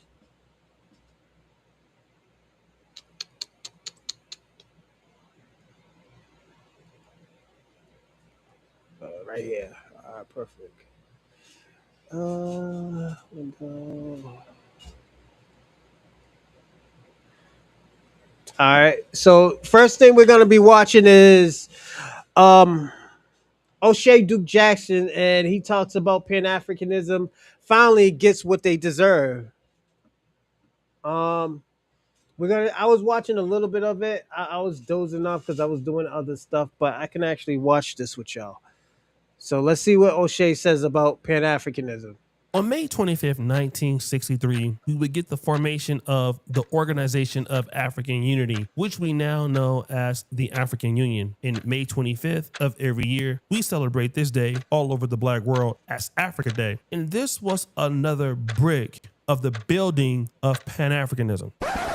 Pan-Africanism is a global movement in philosophy based on the belief that African peoples, both on the continent and throughout the global diaspora, don't just share a common history, but a common destiny. And it's based on 5 principles. 1. Total liberation and sovereignty. 2. Global solidarity and alliance. 3. Self-reliance and economic empowerment. 4. Cultural reclamation and re-education. And 5. Yo, Dorsey, you be bugging out. He said we spent $700 for Jordans while they're wearing karate shoes. Dorsey, I'm telling you, niggas was out here styling, profiling. Niggas used to, and you know where niggas got the little karate hat from? I'm gonna be personally honest. Niggas got that shit off of Wu Tang. Once Wu Tang niggas started wearing that shit, niggas like, yeah, I like Raiden from Mortal Kombat, but when niggas was doing the Wu Tang, niggas is rapping with the swords and shit like that. Niggas is smoking the blunts or the oolies or whatever they were smoking. Niggas was bugged out. Niggas like, yo, I got some jabos to go with that hat, my nigga. Niggas had on $108 shoe, $108 hat, a $250 sneakers, and had a $5 hat or a $5 karate little Chinaman hat on, smoking a blunt, nigga, a blunt of some exotic.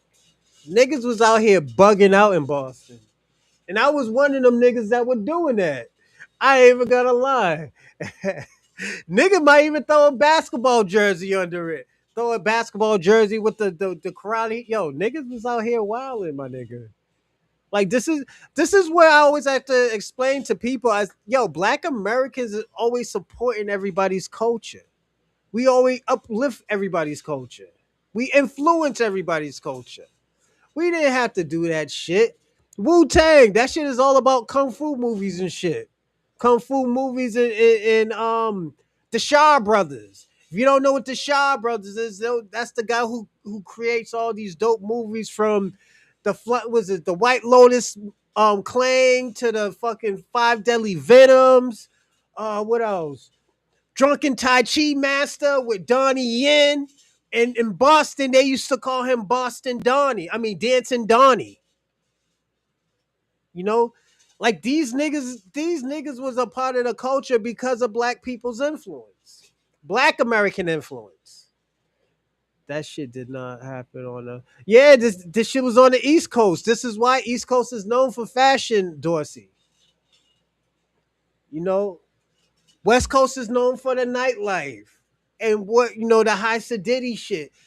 But the East Coast is known for fashion. Not really like white Bostonians. White Bostonians can't dress.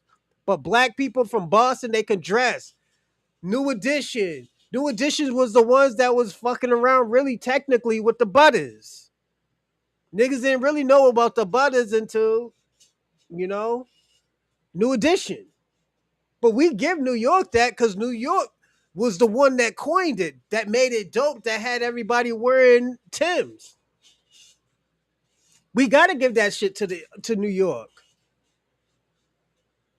So it's like I said, New Edition was the ones that broke the code when niggas was dressing, when niggas was back in the days wearing the same outfits. New Edition broke that shit up and said, yo, fuck that. Yo, we all dressing different because fucking Bobby Brown.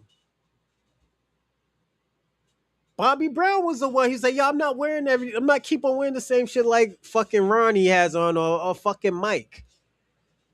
I'm wearing this shit. You could see that on their first album. Black people always has been influential. Niggas was out here, Dorsey. Niggas was out here in New York and in Boston wearing cowboy boots, nigga. Looking like the cowboy boots with the Undertaker hat, with a leather coat. Like, and the reason why you can't really fuck with those times, Dorsey, is because in the West Coast, y'all niggas was still doing with the spandex. Y'all was still on y'all spandex shit with the Jerry curl. Yeah, that's black influence right there. And plus, y'all was influenced by the disco era. Disco and techno, because a lot of, if you notice, Dorsey, I don't know if you noticed, if a lot of those people did not come from the North, from the South, they came from the Midwest, and I'm talking about Chicago and Detroit. Chicago and Detroit is house and disco. House and techno.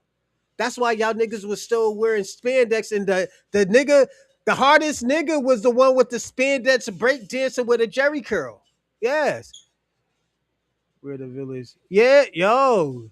Them niggas like, yo, stop, yo, they didn't want to dress like each other. Niggas was dressing like the Tops because if you notice, New Edition, their offspring is the fucking Jackson 5. Their shit was the Jackson 5. They all love the Jackson 5.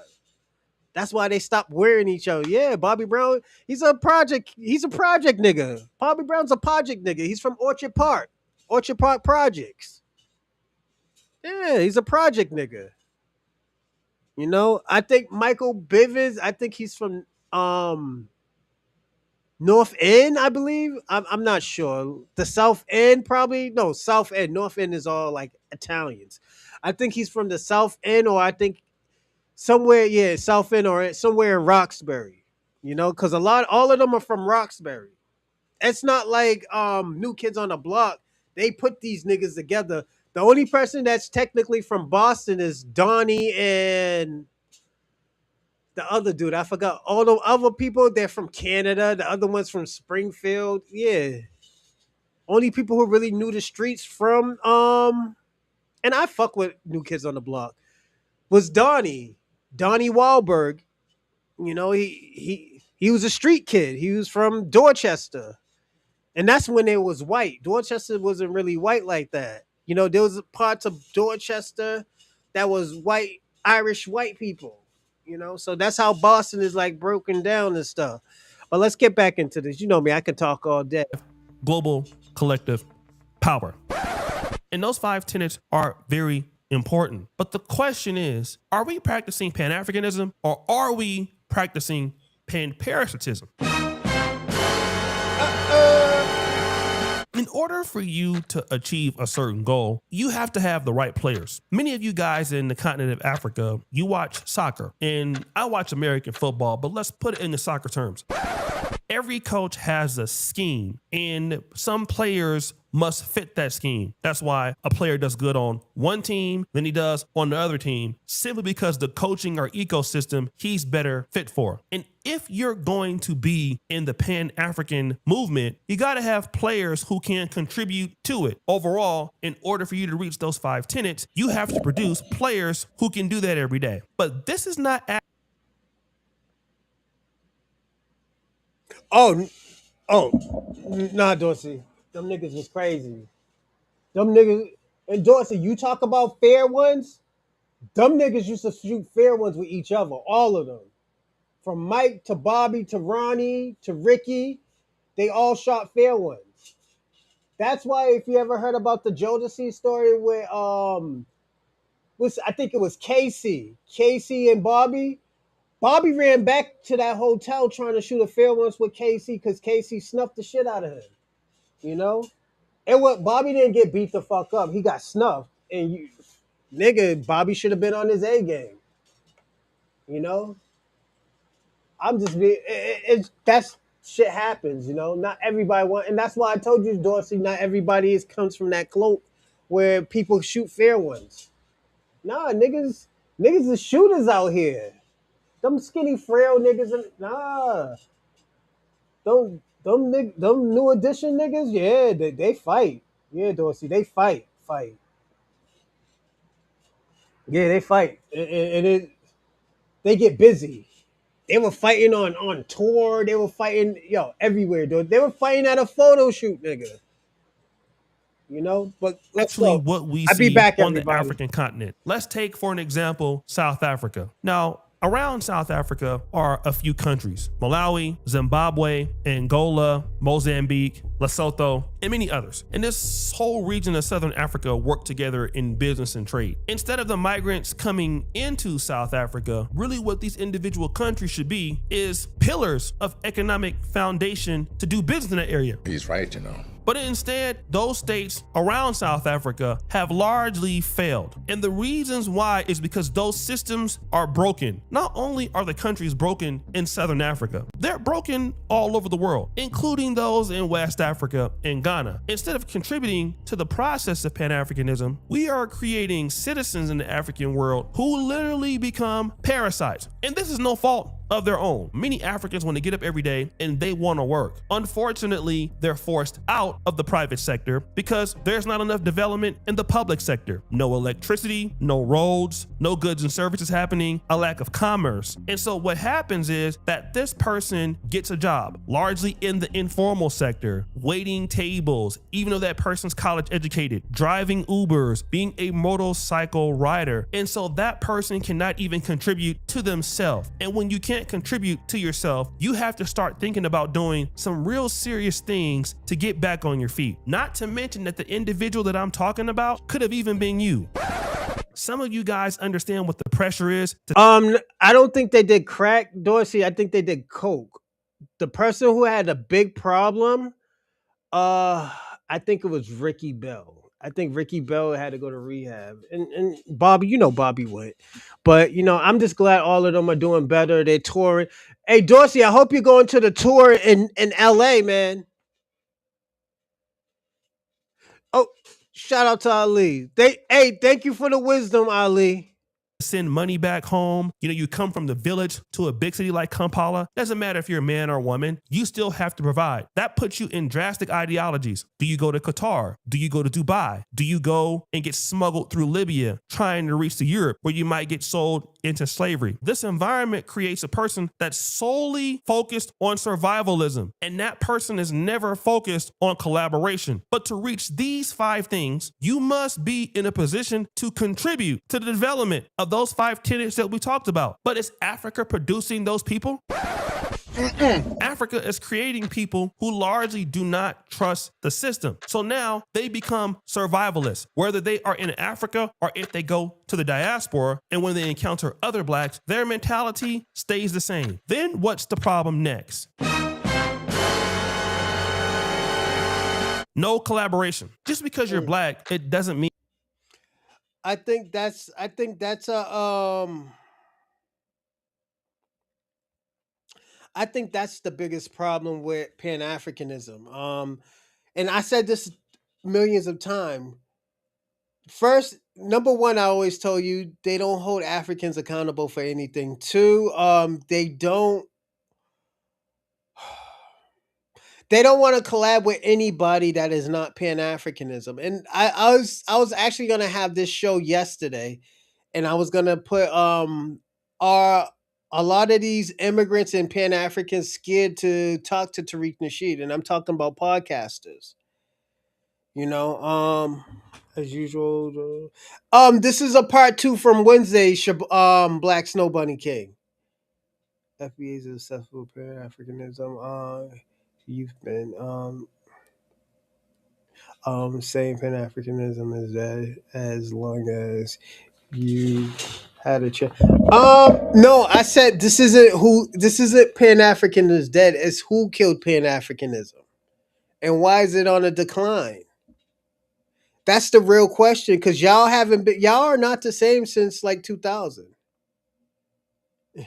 China ain't Pan African. As usual, it was a diary of him asking if Africa is creating those people. Is that most FBAs are almost no. That's not true. Rob, St. Michael's. White people are on welfare more than anybody, and it's because there's more of you in America. So that's impossible to say that Black Americans are on welfare. Probably Black immigrants, you know, that are on welfare. But if you use us as, you can't use us as you can't say Black as a blanket term anymore. What the fuck are you talking about? You must be really bad at it. He is. Ali. If you're saying who killed Pan African, you're blind.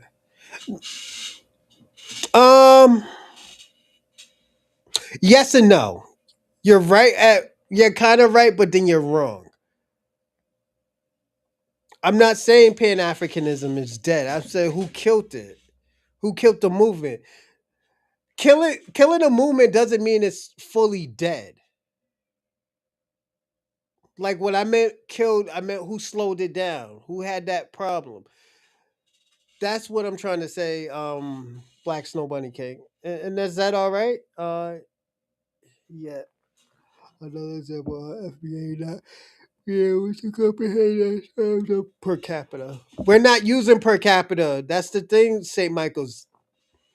Your problem again, St. Michael's, you think you're fucking special. You're not special.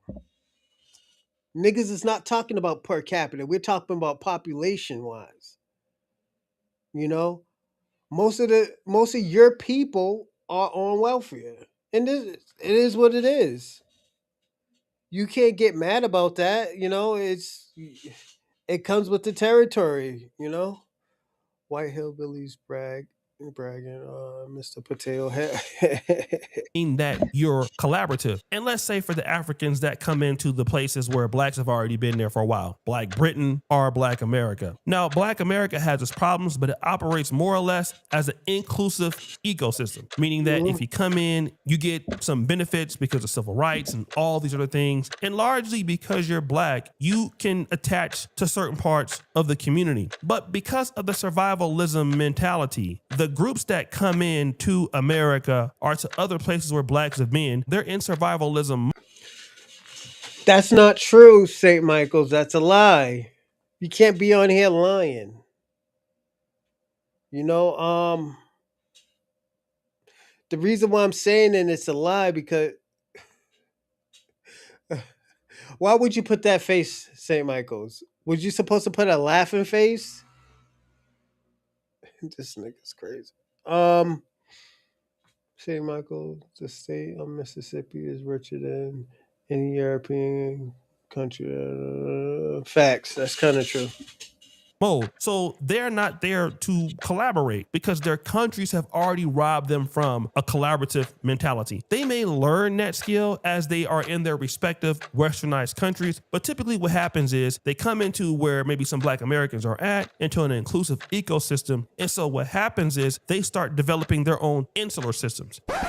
You will see this, such as the Nigerian Association for Migrants or certain Somali organizations. Now, at the same time, these Black American associations like the NAACP and the Black American Association of Journalists and stuff like that, that will be open to everybody. But these individuals. Let me ask y'all a question. Is pro-black anti-African?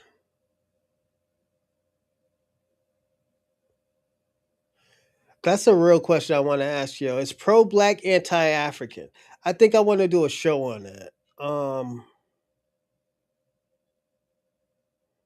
I think that would be a great show that we should talk about. But let's keep on going on. Groups, no matter how much they get, they will continue to be largely insular, especially if you're a migrant group that's tied to religion, such as the Somali community. Now, at first it will be okay, but it will come time for these migrant groups that now become nationalized to contribute to the larger ecosystem. And either they refuse to do it or don't feel like they have to do it. And then what will happen is that the larger group of blacks will look at these insular groups that start Little Ethiopia, Little Eritrea, Little Africa, and Philadelphia as being to themselves. And this is no different than what you see in Johannesburg, in Cape Town, where you see Little Somalia, Little Ethiopia. But then you have the South Africans who are sitting there looking at these ecosystems being developed and wondering why they can't participate in this ecosystem in their country. Why can't I be invited to what the Somalis have going on? Or why am I excluded from what the Eritreans have going on? Or what am I excluded from what the Liberians have going on? But whatever we have going on, they can come and get it. But then when we want to get in with them, we're excluded.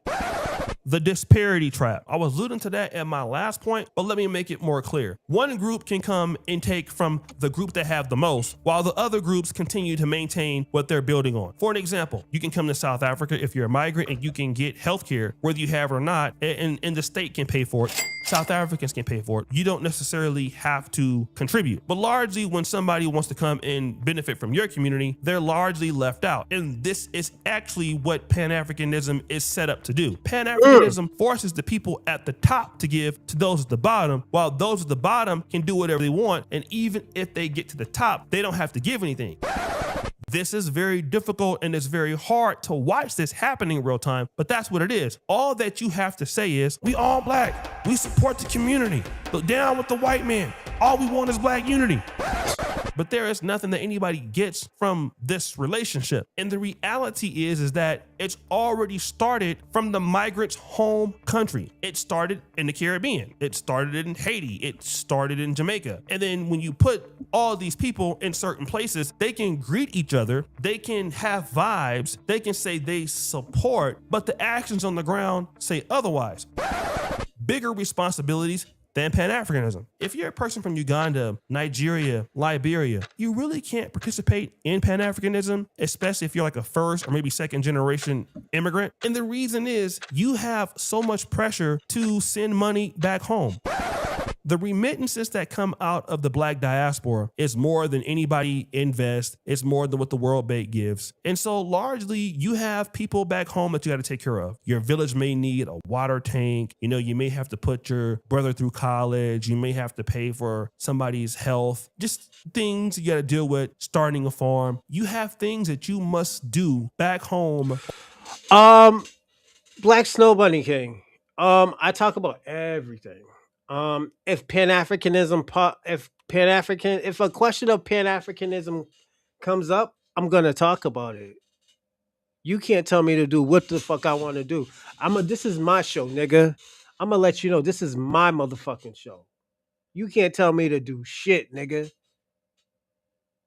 Put it this way: if you want to do a show, I'll gladly support your show and fucking talk about. I'll be in the live chat. You know, but like, come on, don't try to tell me what to do on my show, nigga. Come on, don't do that. In your country. So when it comes to standing up for the rights of other people or financially contributed to other people or the ecosystem, you're not necessarily there to work with black Americans. You're not there to work with black Canadians, and you're not there to work with black British. You're there for what you can get. And if you're a person that is in that situation, it's difficult to say that this person 55,000. I never said 90,000. Pay him 90,000 a year, but he has. I get paid 55,000 a year. Is that a problem? I showed you St. Michael's. I have showed you my stubs, my pay stubs. It's not like I never showed you my pay stubs. I showed you my pay stubs. You know? Can be a part of Pan-Africanism when that person is the opposite of Pan-Africanism, because that person doesn't know or doesn't have any incentive to participate in that. Now, if you've been in Black America for 300 or 400 years and you live in the best economy in the world, you may feel a lot different than a person who's not coming from that same circumstance. And so now what Pan-Africanism is trying to do as a goal is to try to like mask all of these different issues where people are. But Black Snow Bunny King, you don't have to be here.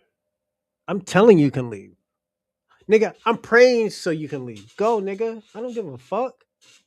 Kick rocks, bitch, nigga. Shit. Coming from, some level of a failed state, a military coup, a war like what we have in Sudan, leaving certain levels of famine or certain levels of violence, like what's happening in northern Nigeria, or people trying to escape into Libya, over into Europe, into Italy, the prostitution problem happening in Benin City in Nigeria. And why not all people come from that level of experience? You do have some that do. And so, but most of these people are not ready to be educated on the process. And then largely we're asking people to sacrifice who have already sacrificed a lot. And this is something that I want to give a respect to a lot of African migrants that I know around the world. I can be harsh, but I can also be honest. I've seen African migrants in the Netherlands. I've seen African migrants in Dubai. I've seen them in Qatar. I've seen them in Poland. And those guys have had to sacrifice a lot just to get in the country. I literally saw a documentary where a young lady literally said she was in the desert in Libya and she literally had no water and she had to drink her own urine. They don't have water. Some of them will drink their urine. Even me, I drink my urine. I saw a brother say that another person was eating and they died and he just urine. They don't have water. Some of them will drink their urine. Even me, I drink my urine. I saw a brother say that another person was eating and they died and he just snatched the food out of the guy's mouth because he was so hungry he had to eat it. So he just ate it out of his dying mouth. Many people was having ulcers, some were having stomach pains. Many people some were dying. In my presence, I even took food from someone that was dead. I took from his mouth because he was dead. I have to eat the food. When you see some of these extreme circumstances, we are now asking them to care about the Pan-African struggle. That person's thinking to themselves, what has Africa done for me? Why should I sacrifice any more? My government has made me do all these things. Why should I sacrifice more of what I've already had to give? And when you look at a person that has these questions, fundamentally, they are right? We have to understand that they are correct.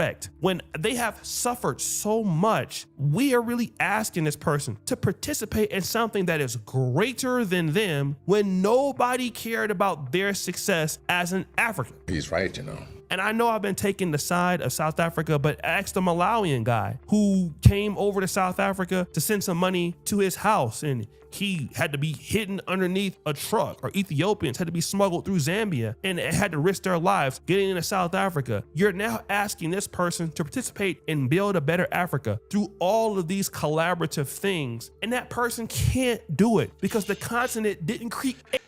Do y'all see this? I don't think y'all see what's going on in the live chat. The white supremacists and the Pan-Africans joining forces together. Look at this shit. Black Snow Bunny. I challenge him to do the last time he was talking about how rich he is. He's talking to a white supremacist. This is Pan-Africanism at its best. This is why I told you the Pan-Africanism, it was created by a white supremacist. Yeah, that's why I proved it the last show. Go on, St. Michael's. Talk to your zaddy, nigga. Go on.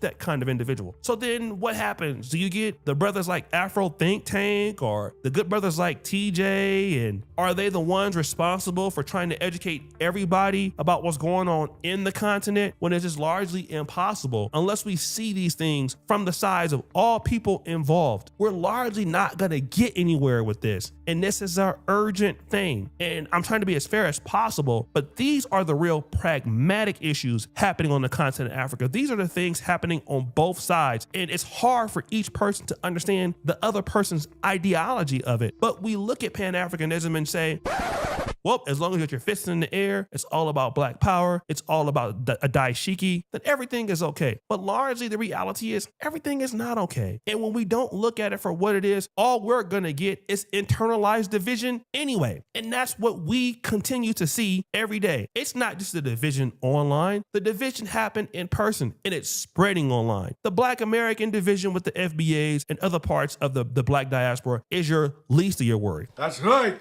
The biggest divisions happen amongst Africans all over the world. I saw it firsthand in Europe. I see it firsthand at this moment. And if you don't address these things, that you're not producing the people to fit the Pan-Africanism principle, it will never work. This is why the African Union is having a hard time with the Africa Free Trade Agreement. Somebody can say, well, Europe took a long time for it to get together and all this stuff. I would argue that Europeans were more ready for this sort of thing at the same time than Africans were. And there's a reason why we're not ready right now. But the question is, will you be honest about this? Will you look into this and understand that Pan-Africanism to pan-parasitism is where it's at? We do have a few brothers out there who can contribute. Yeah, but we Dorsey, just have you can so call many in. people who can't contribute. Dorsey wants to call in. Go on, Dorsey, call in.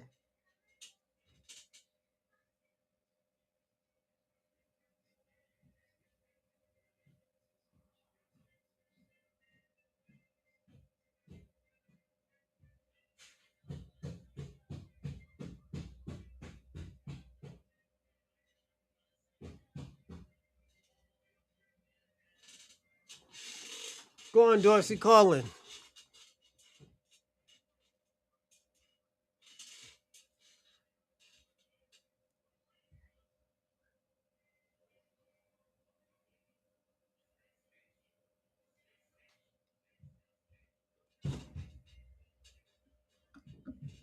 Give me a second, everybody. My son is stomping.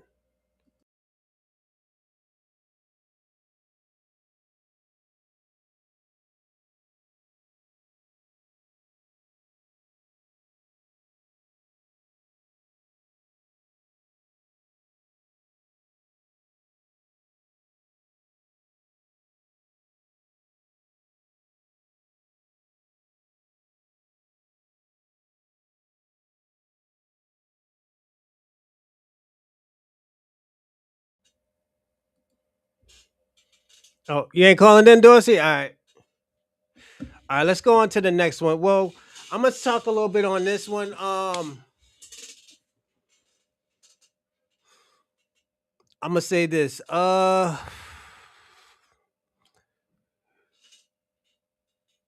O'Shea was saying is actually correct. This is what's actually going on in Pan-Africanism, the Pan-African community. The I personally, I don't take the Pan-African community too much serious anymore. I don't. Like I said, I think the movement is dying. I don't. I don't take it serious. I wouldn't want anybody else to take it serious, but yeah, it may if it was.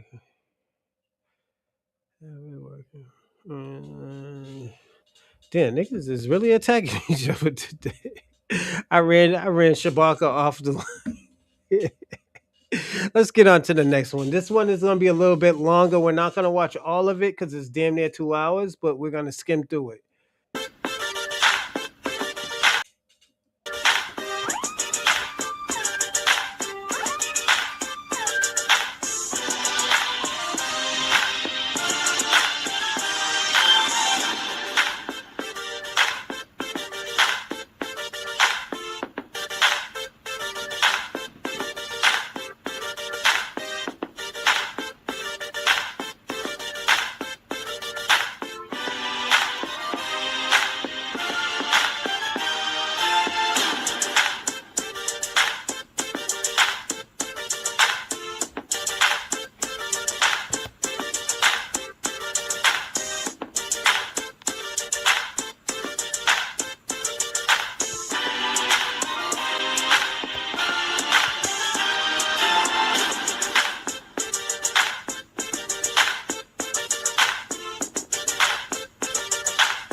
All right, I'm back, everybody.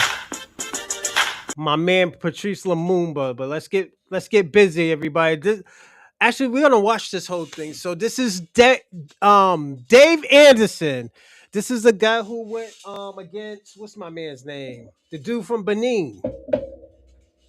So definitely this is gonna be a good one. Good. This is gonna be a good debate. I actually wanted to really do this. I was gonna actually do this as a show, as a reaction show, but I was like, nah, let's watch this together. Hopefully, this is all fair use. This is for educational purpose, so definitely, I hope we don't get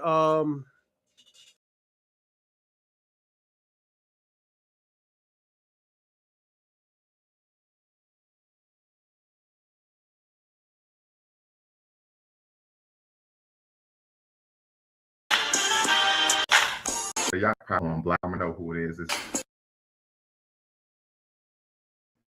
Peace family. Y'all know who it is. It's Dr. Bakari K. Lumumba, the progenitor of LumumbaSpeaks.com, a Black Empowerment initiative where we believe we could gain the competitive advantage by always betting on Black, in conjunction, once again, with Bequaline Network, the Pan-African social media extraordinaire, and the home of African-centered news and information, family. And we have a great show for you all. We're going to be interviewing the business bully. I like to call him the Broad Street bully, of course, Dave Anderson. Before we get started, family, just want to go over some ground rules here at, of course, Lumumba Speaks and Bequaline Network. Diversity of thought is welcome here on the platform. So irrespective of you on the left, you're on the right, or you're right down the middle, and this is a place where we can have, of course, intellectually engaging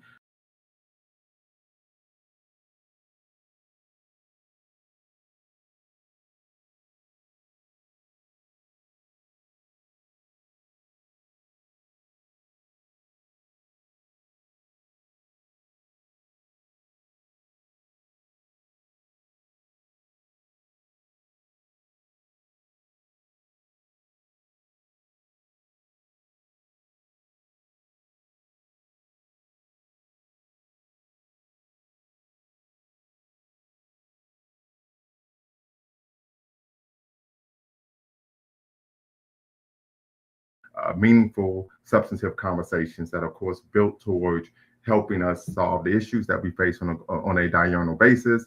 Number two, this is a space of Black empowerment. We believe in the three N's of Black power, right? Self-respect, self-defense, and of course, self-determination. So no epithets of any kind are allowed. If someone makes an epithet or uses an epithet, that will be removed from the platform immediately. Number three, facts over feelings. We want to make sure that if someone makes a claim and you disagree, that you attack the argument, not the person. So no ad hominems, no. We believe in, of course, facts over feelings. You attack the argument, not the person. And then, of course, last but not least, no fundamentally false statements. You can, for example, give your opinion on a subject matter. And a great example that I always use is you could give the opinion that LeBron James is the greatest basketball player to ever lace up a pair of gym shoes, right? However, if you were to state that LeBron James was the best player ever because Michael Jordan only won 3 scoring titles, that would be a claim that, of course, is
But yeah, like I was saying, Snow Bunny King.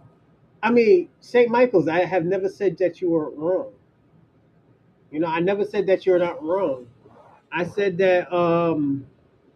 I said Black Americans is an admixture. What do you think an admixture is? Is it the same thing as a mixed race? Do you know what an admixture is? You know, like you gotta listen, St. Michael's. I have never said that you were wrong. So what are you trying to argue me about? If I never said that you wasn't wrong, what are you trying to argue me about? I said Black Americans is an admixture, just like your genetics. Your genetics is an admixture. You know, you're mixed with dog, you're mixed with pig, and you're mixed with Neanderthal, also known as monkey. So you're an admixture, right?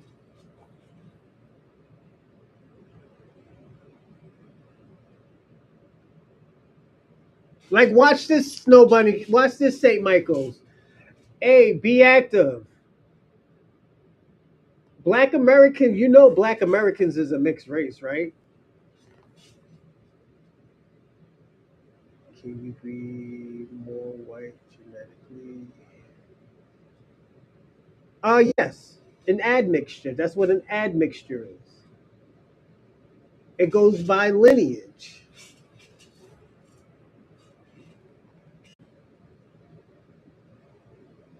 Colin Kaepernick is So what you're doing, St. Michael's, it's stupid, and I'll explain why it's stupid. You're trying to compare race. You're trying to compare somebody's parents now, who is one is black, one is white, to a person's whose parents was probably like Native American. Was it like 70 years ago, or 100 years ago, to somebody, and their parents must have been black, or maybe even African, or maybe even a black native. That's what you're trying to compare. A person whose parents is black and white right now. Black Americans is an admixture, just like Jamaicans. Jamaicans are admixtures. Puerto Ricans, they're admixtures. They're a whole different race.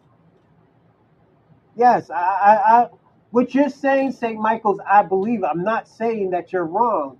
How, like, what do you? I don't get what you're trying to say. I don't get. I know you're trying to be right, but you look stupid when you're trying to be right, because at the end of the day, I have never said that you were wrong about that. This is what FBA, Foundational Black Americans, is saying what you're saying, St. Michael's. We're an admixture. We can't just be African because we're more than just Africans. We've been in America for almost thousands of years. What is you talking about? If I go to Africa now, they're like, yo, you are an American. You one of them niggas that's trying to find, you're just trying to find an identity in Africa. I don't need no identity from Africa. I'm a whole admixture.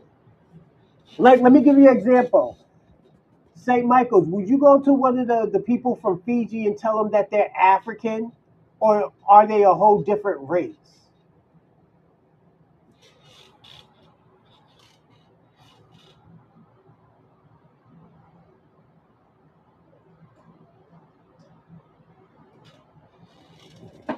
Be active. Because we're a whole different race, man. Because I don't get, are y'all fucking stupid, or are y'all just dumb? Like, I don't get you, be active in St. Michael's. Are y'all like fucking like, did you smoke yourself fucking retarded or some shit like that? Like, what the fuck? What y'all be saying half the time is just fucking stupid. Who are these people that's saying this? I understand people saying that they're not African because they're more than just African. They're an admixture. They're a whole different fucking race. They're a whole fucking different race. Let me ask you a question, St. Michael. Are you different from your forefathers from the Caucasus Mountains of Georgia, Russia, nigga? Do you still have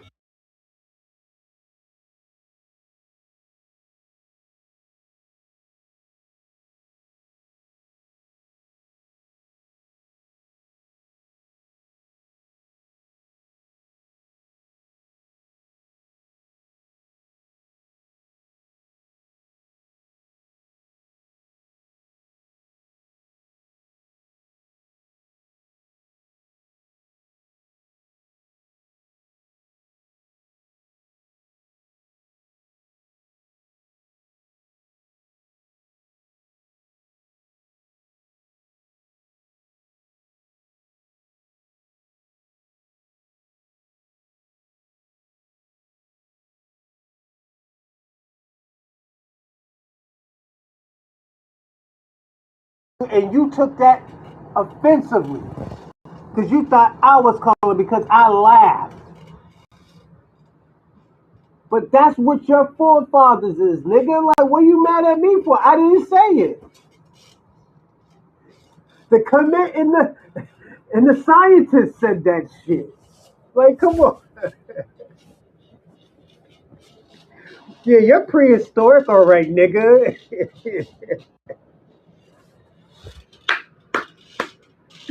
Don't get mad because, yo, Bigfoot is your great-great-grandfather, nigga. Like, come on. Don't get mad at me because of that, nigga. Because you just learned how to light fire, nigga. Like, come on. Don't do that to yourself. No, I know what you meant. I know you meant to say primary, nigga. Don't worry.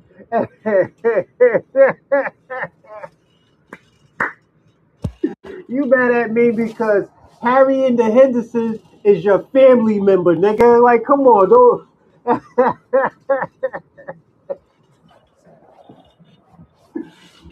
Shout out to the cool white people, but we gotta kick this white man's back in today. So, yo, now you mad at the Moors? You mad at the Moors now? Don't worry. Say, what is it? Be active as half of that himself. He's a Spaniard, so yeah, he got a little bit of dog, pig, and monkey in his genetics too. Don't worry, he's a conquistador. He's a white Hispanic. How many? Yo, be active. How many percentage that you have in your genetics? How much cave dwelling you got in your genetics, nigga?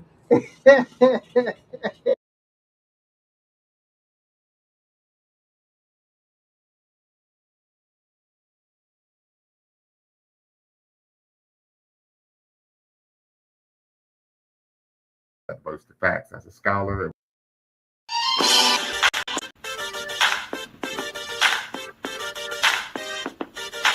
Dave Anderson is a 22-time, 30 years of Jim Crow sexual today.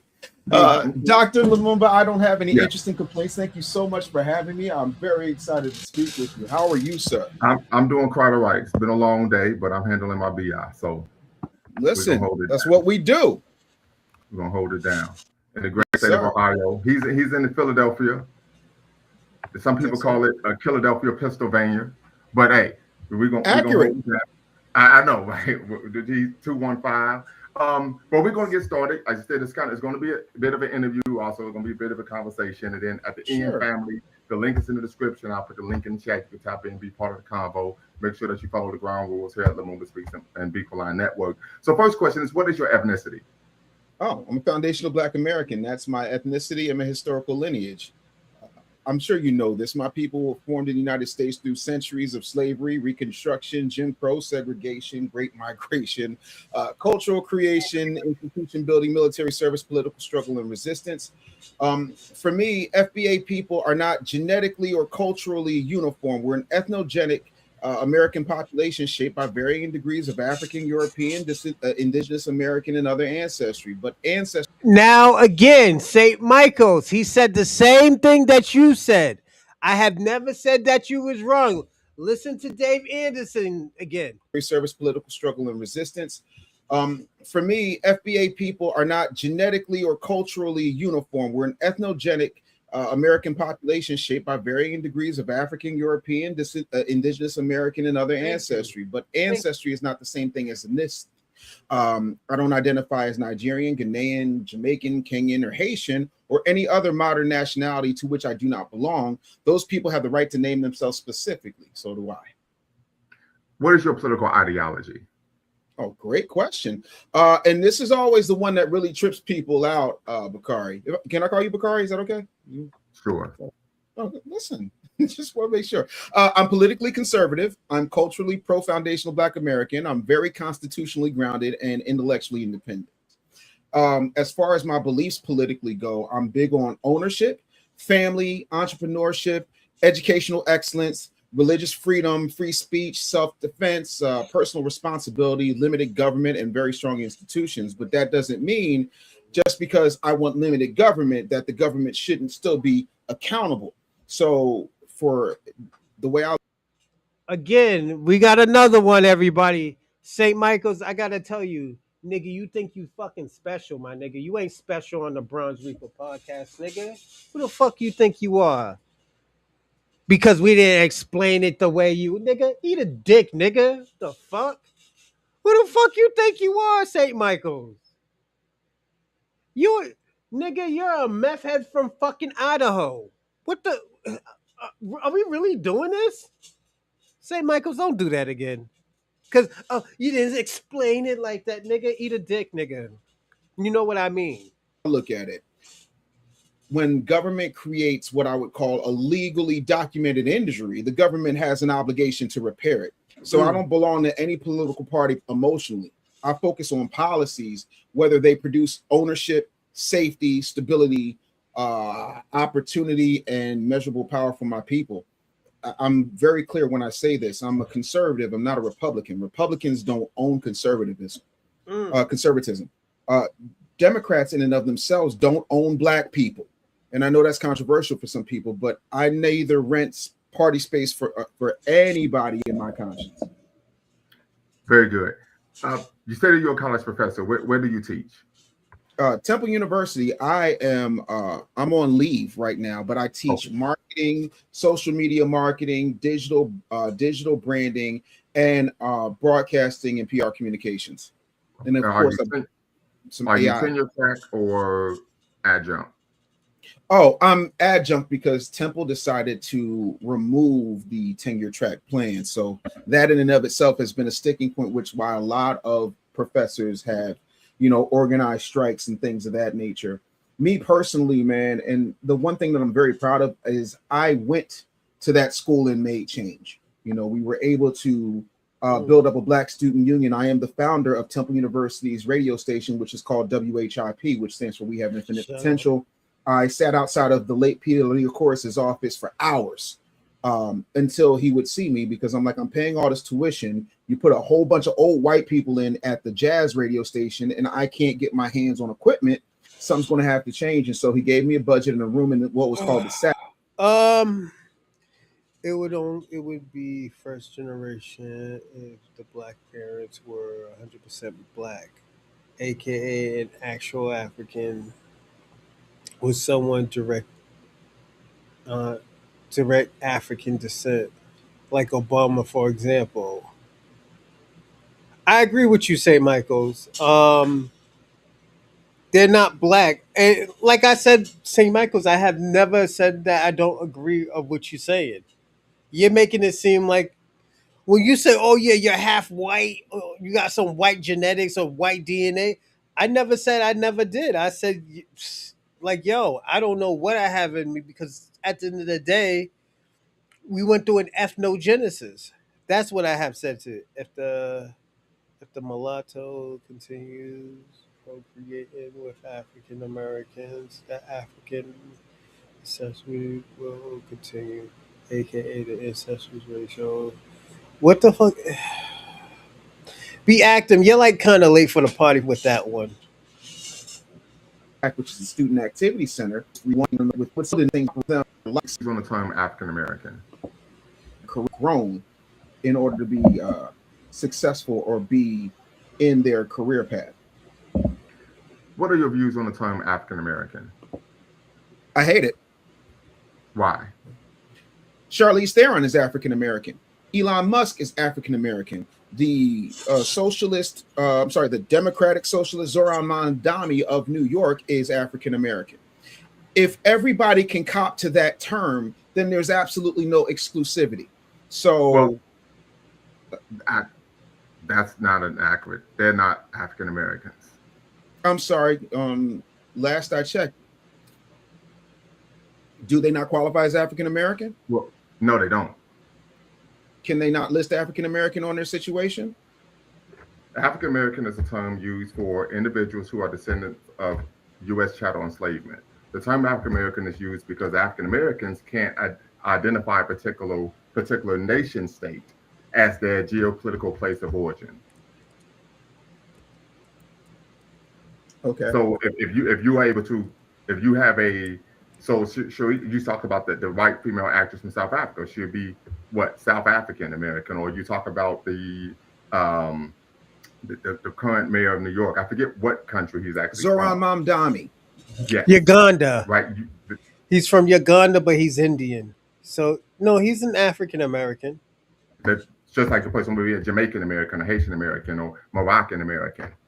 Yes. Right. African Americans is an Right. umbrella term for individuals who are descendants of chattel enslavement who are Right. unable to do what? Mhm. Identify an actual nation state as their place of origin. Right. Absolutely. So what I'm saying is, of course, we're not talking ethnicity, but what we are talking about is the fact that I just don't like a blanket term, because here's the gag, right? There's no place else in the diaspora where someone is going around. I've never heard anybody who's Pan-African tell somebody Jamaican, hey, you're not Jamaican, you're African Jamaican. You're not Brazilian, you're African Brazilian. You're not Haitian, you're African Haitian. The only time that term actually used, I've never in in general discussion for by and large, because I don't believe there are any absolutes in the universe, but you know good and well that 9 times out of 10, when we're speaking generally, people are not using those terms for anybody else except for us. Because I think we have to, if I can interject, there's a couple of issues. One, typically a person's going to make a generalization of a person being Jamaican if they're outside of their homeland. Now, someone such as myself who has traveled abroad extensively, particularly to the West Indies and Africa, individuals do use the term Afro-Jamaican or Indo-Jamaican in Jamaica. Same as in Haiti, same as in Barbados, Cuba, Panama. These are places I've been, etc. So he's lying. They use Afro-Caribbean or Black Caribbean. They don't use African Caribbean. They use Afro-Latino. Afro. It's always different for us. So what he's doing, Bacardi, kind of lying, kind of trying to stretch the lie. Jamaican or Indo-Jamaican in Jamaica, same as in Haiti, same as in Barbados, Cuba, Panama. These are places I've been, etc. So I can say that because I've been to those places.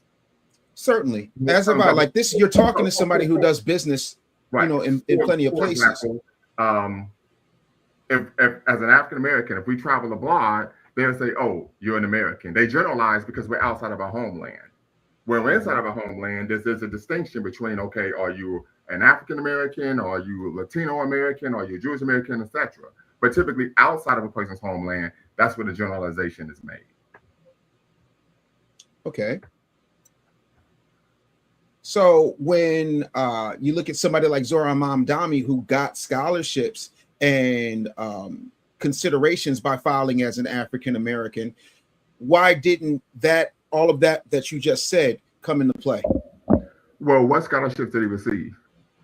I'll have to give you the name, because I know he got grants. Hold on, let me pull it up for you. If you give me one moment, happy to do that. No problem.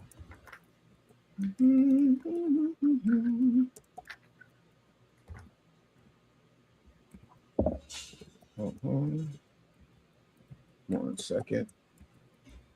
That's fucked up, St. Michael's. Called the nigga gay. Dr. Bakari. He's just probably very educated and probably cut from a different cloth, man. And he probably sounds a little sassy. I wouldn't say he sounds fruity. Because it's not right. He might be a good guy, St. Michael's. I wouldn't do that shit. And I'm a defender. How's the weather in Ohio? That's cool. Yeah, it's been kind of rainy here. Yeah, it's been humid, but it's all good. Listen, and that's the thing, man. Like my mom, she moved to Arizona. My brother and I found out, God rest my brother's soul, but my brother and I found out that my parents would take vacations without us. In one particular vacation, they wound up going to this place called Gold Canyon, Arizona. My dad died in 2005. And it's a situation where my mom and dad decided they were going to retire out there. My dad, of course, passed in 2005, but my mom has been out there for, I would say, like the past 14 years, and she loves it because it's hotter, but it's a dry heat, so it affects you. Yeah, Yeah, I So, used to live in California, so I am oh, very much aware. It's much better because yeah, when you walk outside, you're not sweating. When the yeah, humidity, because you walk outside, you're sweating, but out there you don't. So real quick, I see someone saying Bakari is lying in bad faith. I'm not. I could give an example. Said he does sound fruity. Clearly, you agree with him. I said I didn't say you're lying. I said I wouldn't call him fruity. That's kind of fucked up. I said he sounds sassy. He sounds like he's what's the word? He sounds like he's a metrosexual. You know, and there's nothing wrong with being a metrosexual. It's just metros are people who are very very clean. When I was a graduate student at Howard University, there was a multicultural center on campus. The director's Mhm, last name, I forget her first name, but her last name was Winsome. So she'd always say, "You mhm, win some, you lose some." She was from Jamaica, and she would always tell me I'm Afro Jamaican. And she yeah, would tell me that in Jamaica, there's a change between Afro Jamaicans, Indo Jamaicans, etc. So this isn't subterfuge that I'm engaging in. This is maybe anecdotal, but from being in these places, this has been my experience. But okay. um, So let me get back to the question because I don't want to interrupt. Because again, I'm no, always I'm one to not. call I'm Boston. not Jamaican. If somebody asks, is he Jamaican? No, I'm not. Go right ahead. I apologize. I thought he was West. I thought he was like East African because Lamumba is like a Congolese name. Um, I misspoke. What I meant to say was that Zoran Mamdani claimed the Black or African American category on his Columbia application. Okay. Yes. That's why it's problematic because of that. They do those little loophole type situations, and then what Mhm. winds up happening is people who can get those spots don't get those spots. I'll give you another example. Are you familiar with the actress Mindy Kaling? Her. I know what he's gonna talk about. He's talking about AJ or JJ or J or something like that. He was this Indian guy from Cambridge, Massachusetts, who cosplay of being a Black American just to get some just to get what is it? Just to get some scholarships, some Black American scholarships. So he is right. It is problematic. No. Mindy Kaling, she is a comedian. She's South Indian the same way Kamala Harris is South Indian, right? Her brother went and he wrote an entire book on it. It's on CNN. You can check it out yourself. He wrote an entire book. He shaved his head because he's Mhm. Oh yeah. Yes, melanated I saw that. and Yes, I posed. saw that. And posed. So I'm just for the Yeah, sake as of a your black audience who might person, not know the to story. to get into medical school. Yes, he Yeah, was and you know what Indian. he checked? Do you know what he checked off on those applications? Black. Checked off African American. Well, here's the thing, and as someone who works in higher ed, That's two of the us. applications typically say Black or African American. Right. And one is they're not Black at all. Correct. Neither of So, them. so the issue there is the institution. Mm-hmm. And I can say this as someone who's been the director of the Black Culture Center at a predominantly white institution, who's been on the Same. committee for, of course, scholarships, right? And we Sure. put on there, you must be Black or of African descent. So that's an issue where, yes, her brother, I remember that. It was all over the media when he shaved his head to try to look like a Mm-hmm. Black person. And took an opportunity from people who, I don't know what your lineage is, but he took an I'm opportunity an from foundational Black Americans. I'm an African American. But that was an issue where the institute, that's the issue for the institution. Like, hey, what are you doing here? You're supposed to fact check these individuals. I agree. But again, if there were specific delineations like everybody else delineates, that would not have been able to have happened. The fact that you were able to step up and make sure that the, what did you call it? The multicultural, what kind of center was it? Yeah, at Ohio University is a At multicultural Howard. center. Yeah. Ohio. I've given Howard University hundreds of thousands of No, I dollars. said My oldest went there. Ohio University. Oh, Ohio. I thought you. No, but St. Michael's technically Elon Musk is African American. You know, he's an American. You know, and Duplessis is in South African. He's a white South African, but he's still African. If he had kids in America, they would be African American. You know, I mean, how much more obvious does it get? Um,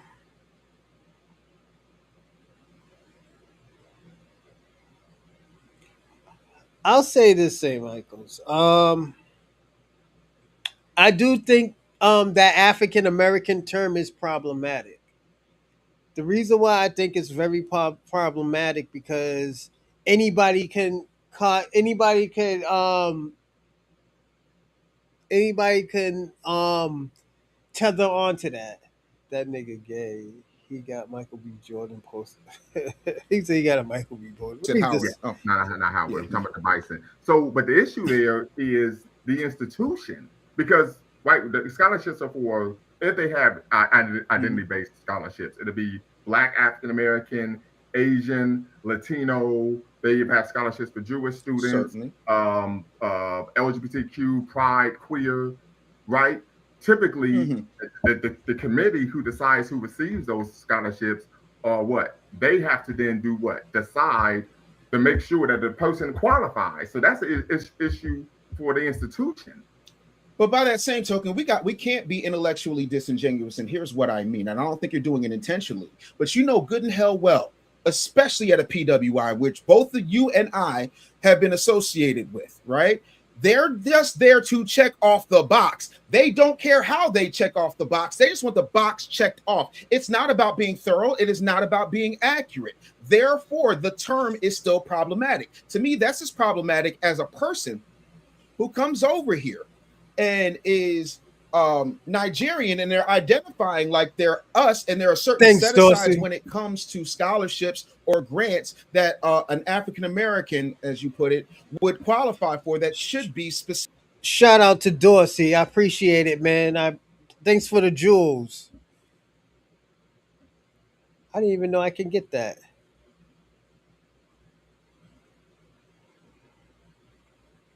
That's what's popping. Specifically for foundational Black Americans. That's why it's problematic because Well, there's no need for due diligence. That taking place? I'm sorry? Can you provide an example of that taking place? Oh, several examples. I know plenty of kids who have come over here. I'll give you an example. There's a kid named Tabo Francis Imejulu Jr., who I went to college with, who got a Black scholarship, and he had only been in the United States for a year and a half. That is problematic. Okay. Because Africa, last I checked, and again, I have to defer to the experts, but Africa, last I checked, is made up of 54 countries. Would you agree that's a fact? Okay. Out of those 54 countries, we're talking thousands of languages, immeasurable amounts of religious practices, and tribal distinctions. You come here, and they say, I'm Nigerian American, but they're usually either Igbo or Yoruba. Am I still correct? Did I say anything that was not factual? So, exactly. So we're talking about all of these tribes, and all of these tribes are not unified because you know. Hold on, real quick. We use the term ethnic group because the term tribe is pejorative. I apologize. I'm not trying to be pejorative, nor am I trying to be negative. But thank you for correcting me. I'm learning. That's why we're here. We're here to learn and have a good cultural exchange of ideas. Ethnic. They don't say tribal anymore. They say ethnic groups now. Know what that sounds like, and it's no shot. I don't mind calling y'all ethnic groups, but that sounds like when niggas was identifying as like, when the LGBTQIA had the thing where they are identifying as male or female or non-binary and stuff like that. That's what that shit reminds me of, you know. And it's not because I want to kick niggas. Ooh, excuse me. I'm not trying to kick nobody's back in, but that's what it sounds like.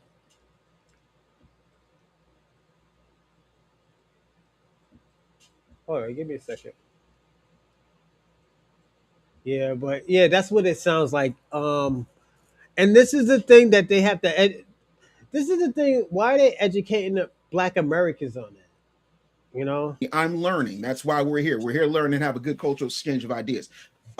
Ethnic groups or ethnic groupings. Is that what you said? Is that the correct term? Group or clan is the proper term. Okay, so you have several different clans that for centuries, way before Columbus sailed the ocean blue or Leif Erikson or whoever you like to pull out, were still at each other. To this day, they are still at each other. So we can't talk as if there is not a difference in delineation when people of the same area have different clans and they identify by those different clans. I'm from North Philly. I never went down to Southwest and claimed I was a Southwest dude, even though we're all Philadelphians. I love Beans, but Beans is from South Philly. There's a difference there, right? But the issue, and that in and of itself, but the issue, and I think you're making a claim that's a bit immaterial in terms of getting the scholarship. The requirement is that you are racially black. Your person's clan, ethnicity, or nationality or religious beliefs are immaterial. The only thing that matters is if you're racially black. That's okay. it. So by that same token, if I were to go to a university in Jamaica and the scholarship is for a Jamaican person, is that Jamaican person? Hold on, wait. Should that Jamaican person feel? And I'm asking specifically, should that Jamaican person feel slighted if I get that scholarship? And you know, good and hell well, I'm not Jamaican. Well, that's a false equivalency because the scholarship isn't based on nationality or ethnicity. The scholarship is based on one's race. Now, but ain't Jamaicans black? Once again, you're conflating race and nationality. Now, if there was a situation where there were specific scholarships for African Americans and someone who was not an African American, I think he just made my point. So my point was that Black Americans is an ethnic group. And I think a lot of people have a problem with that because they can't tether on to that. You know? And like I said, I get it. I get why people get mad because they're so used to trying to be united in America, but it's nigga, it's not about that. We're a whole when people say Black Americans is a whole ethnic group, they think it's division. And I think a lot of people need to stop that. I think it's again problematic. American try to get the scholarship, I would take extreme umbrage with that. Just like how when there were those Indian individuals who were cosplaying as black to get scholarships that were set aside for black people. That's a problem. I have a problem with that. Okay. And this is why I made sure when I was director of a Black Culture Center and I sat on the chair, I was the chair of those scholarships, I made sure the individuals actually qualify. But the qualification is not based on nationality, not based on ethnicity. It's based on race. Great. So are you saying that Jamaicans are a completely different race than foundational Black Americans? No, they're not. They're black people. Exactly. They're black people, but they do have certain cultural traditions that you believe are rich and important to preserve. But that correct? has nothing to do with the qualification It has, for the scholarship. The scholarship is based on race. It doesn't matter about a person's cultural traditions. If you have an issue with that, then you need to take that up with the entity that actually provides the scholarship. Would you then say that when you're when you were checking and making sure that these scholarships were above board and you were doing all of your due diligence, did you feel like across the educational sphere that was the standard that everybody did, or were you doing something absolutely exceptional to make sure the right people got the right things? I did something I believe was exceptional, and one of the reasons I did that is because I saw individuals who weren't supposed to be getting scholarships for black that were supposed to be attributed to black people when I was an undergraduate and graduate student. Right. Because so you did what you at the PWI, they just checked the box. Exactly. So that's the whole point. A big thing that they would do was, and I saw this when I was an undergrad, the scholarship would be for black students. And then you would get maybe a dean or a new AVP that would come in and rewrite the scholarship to say minority. Mm-hmm. Trick bag. And then just say the AVP was a member of a particular community that has a rainbow flag, and then they would make sure that those benefits would go to that particular community. So I've seen these things take place, and that's why when I was in position, I make sure those whole type of things didn't happen. But the issue is the requirement for these scholarships in higher education is one's race or gender or sexual orientation. That's typically what it comes down to. Sometimes it's economic, like you're a first generation student, you come from a background where your parents made sub 30,000, things of that nature, right? But once again, the issue is not about cultural distinction or one's nationality. If an individual has an issue with that and they want scholarships specifically for African Americans, fine, I have no problem with that. But you have to make sure that you create an endowment or a scholarship fund that states that, not race, but ethnicity. That is all. Again, so but I was following up with the question I asked you, which was, did you feel like you were being exceptional when doing your due diligence when you compare yourself to how other folks operate within the higher education system? And you said yes. So you know as well as I do, being a scholar, that exceptions very rarely disprove the rule, correct?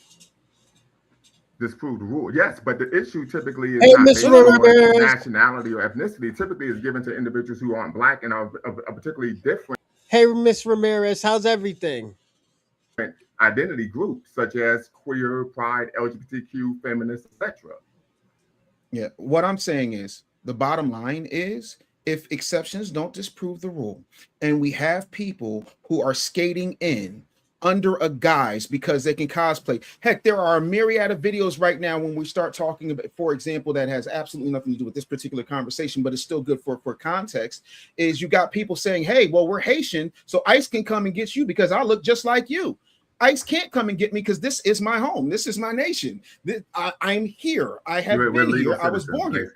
I'm a legal citizen, and I can trace my lineage back to the 1670s, which, you know, again, makes me rare, but still makes me foundational. And that's why, for me, to answer your question, I do not like, nor will I ever like the term African American. Not to mention, I also do not rewrite history, I recite history. And that term got real popularized through the NAACP and the Rainbow Push Coalition, specifically Jesse Jackson, in order to try and get some global dollars from the African continent and try to do business on the back end that did not benefit foundational Black Americans by and large 40 years ago. So, I mean, that's where I am with it. When was the term African American first used? 88. I don't know when it was first used, but I know around 1988, Jesse Jackson went on a heck of a campaign trying to get everybody to use it. Because we know Malcolm X used the term in the 1960s. He used Afro-American. Right. And we also That's know not that, African-American. We also know that we also know T. Thomas Fortune and John Edward Bruce created the African-American organization in 1892. Certainly. We also, those are outliers. We can't use outliers to talk about the generalities. We also know that the term African American was used in the 1700s. We even have New York Times articles that cite that. So let me ask you this question. Does not. But wait, because we cannot skip past things. That does not change the fact that everything I just said regarding Jesse Jackson in 1988 popularized that term. So much so that if you how was he trying to? What benefits was he trying to? Can you give an example of him trying to get benefits from the African continent? Certainly, he was trying to create different trade lines and have a direct cultural connection from America to Africa. He said it himself. That's like very well documented. And even if you go 4 or 5 years later, when Malcolm X is trying to trade. Again, you would have to ask the Reverend. I wasn't in on every single conversation. I only had about 5 conversations with the Reverend myself. I'm just saying, but what made the claim. I made the claim that he said. Let me do it this way. Because I know he wasn't in industry.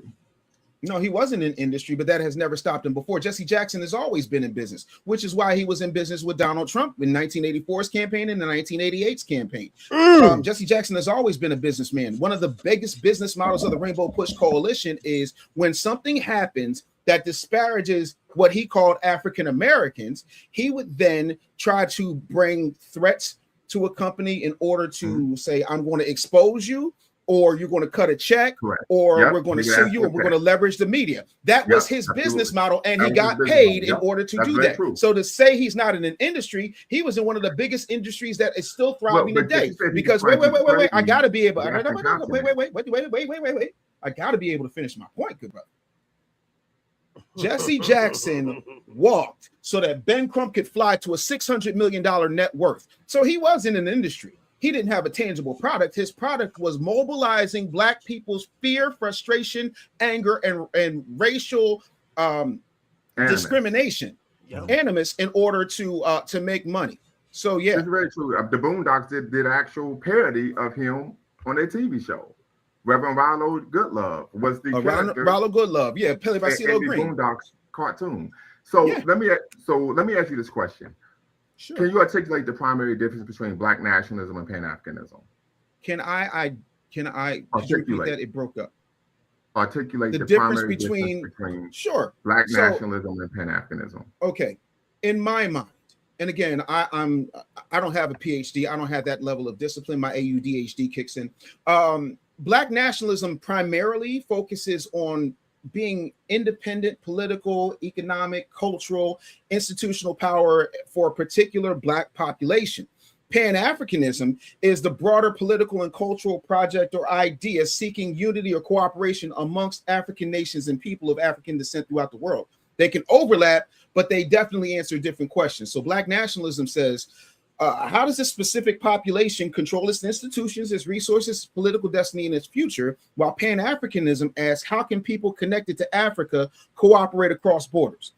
For me, my disagreement begins when cooperation becomes compulsory identity, and when foundational Black American people are told we must surrender our specificity in order to prove racial solidarity. Because you're not asking anybody else in the diaspora to do that. Oh, all the time. There's a myriad of Shabaka says it all the time. He does. So he's not wrong, Dr. Bakari. He's not wrong. Of podcasts and shows that I've done where people have told me, and I'm happy to send you the links if you'd like, where they have said, well, we're all Black. We just need to do this, that, and the third. But, this FBA thing, and it's not a thing. It's a lineage. I never went to any, like, for example, are you familiar with the YouTube channel I Never Knew TV? No. Okay. It's one of the largest YouTube channels.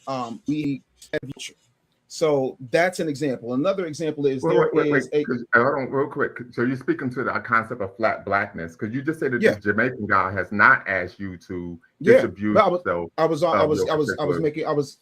For context sake, let me finish answering your question for you, good brother. Bear with me. It's a long trip, but it's worth the ride. Stay with me.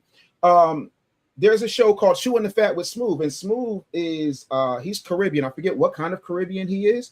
But he was just like, I just think if we all just get together and we can do this, that, and the third, and we can do this, that, and the third. It's like even the African Union itself treats the diaspora as a people of African origin outside of the continent that are, willing to contribute to the continent's development and the building of the African Union. Fact. That in and of itself is about a particular institutional project. I am here to make sure that my clan, foundational Black Americans, are taken care of first. I'm not going to come clean your house when my house got roaches in it. That does not make any sense to me. Well, I would say this, as a Pan-Africanist, I am in community with a number of Pan-Africanists on the continent, and that is not the case.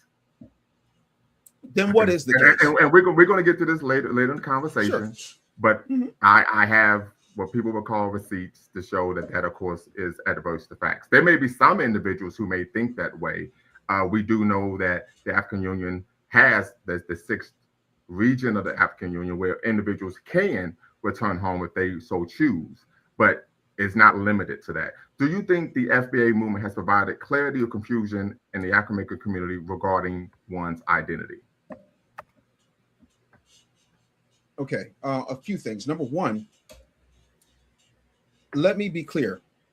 If you're talking about foundational Black Americans, grassroots call for delineation, that's one thing, but this is not a movement. We're not the Black Panthers. We're not Black Lives Matter. I didn't say movement. I just said no, I didn't say you did, but I'm trying to define what you mean as far as that. I'm a little confused. Clarity or confusion regarding one's identity. Okay. No, I'm really clear on my identity. I'm a foundational Black American, period, point blank. So I'll give you an example, right? So on my on my mother's side of the family, I can trace back to the very peanut farm / plantation that Uncle Luther and all on our ethnicity, our lineage, and the fact that this is our homeland, and it's much older than, let's just say, Nigeria, right? Does not in any way, shape, or form confuse anybody who understands what we're doing. It only seems to confuse people who want to benefit from cosplaying as foundational Black Americans. Interesting. I'm not following there. How does it confuse individuals that you allege are seeking to cosplay as African Americans? It's not alleged. You can go up and down TikTok. There are countless hundreds. Nigga, come on my show. These immigrants act like they don't understand what the fuck a foundational Black American is. This ain't no lie. Of thousands of clips of people saying that. When you ask them a question, oh, I'm Black American, and then you say, where are your people from? Oh, well, my mom's from Haiti and my dad's from Trinidad. You're not a foundational Black American. But Well, they again, didn't, oh, I'm well, Black. one, they didn't state that they were foundational Black Americans. Brother, the second is, hold again. on. The second issue is we tend to find individuals when they're second, third generation, right? They begin to identify by race and, of course, nationality. A red example of that would be Biggie Smalls. His mother was Jamaican. Certainly. And you know what his mother said? You know what his mother said? Because I knew Miss Valletta personally. His mother said, I did not want Christopher messing with that damn Black music. He could have been the next Jimmy Cliff if he could sing a little bit better, but I like his voice the way it is. She made sure that she wanted her son, and she was very clear about it, that she wanted her son to delineate and not integrate with foundational Black Americans. But Big became a product of hold on. Did she say that, or did she say she didn't want him getting involved in the hip hop music industry? She wanted him to be a good Jamaican boy and get a good job in trade. She didn't use the term delineate, but I spoke to the woman. Like it's a world of difference between just, hearing something or watching a movie versus being there. You're talking about somebody who's been in the industry since the Reagan administration. So we can talk about how we feel, or we can talk about what I know. And what I know is we don't. No, I'm not saying that. When I said we, I didn't say Lumumba specifically, good brother. What I'm saying is, as a person who was there, same thing with Busta Rhymes. Busta Rhymes is in the same boat. You absolutely Jamaican, proud to be a Jamaican, and he said his father told him it was the dumbest thing he could ever do. So again, dumbest thing he could ever do as what? To rap, to be involved with us. Most parents feel that way. I'm gonna say this. This is where my frustrations and my concern comes with these Pan-Africans. My concerns come in with these Pan-Africans. Like when somebody's doing wrong, they're doing wrong. Why are we rationalize why is these people wrong? This is what Dr. Bakari's doing. It's a very nasty trick that I despise it. Because Dr. Bakari knows what he's talking about. The nigga say he has a PhD in something. So No. Here's the difference, right? My mother told me, hey, you know what? Music is cool. Radio is cool. I want you to get your degree. Bro, I'm on a VH1 behind the music before the ink was dry on my record deals. Teddy Pendergrass, look it up when you got nothing better to do. The difference was, when it came down to it, my mother was more concerned about financial stability than she was me somehow moving away from my American heritage. That's the difference we're talking about here. So to bring up Big, like, did you know Big? Did you meet Big? No, I did not.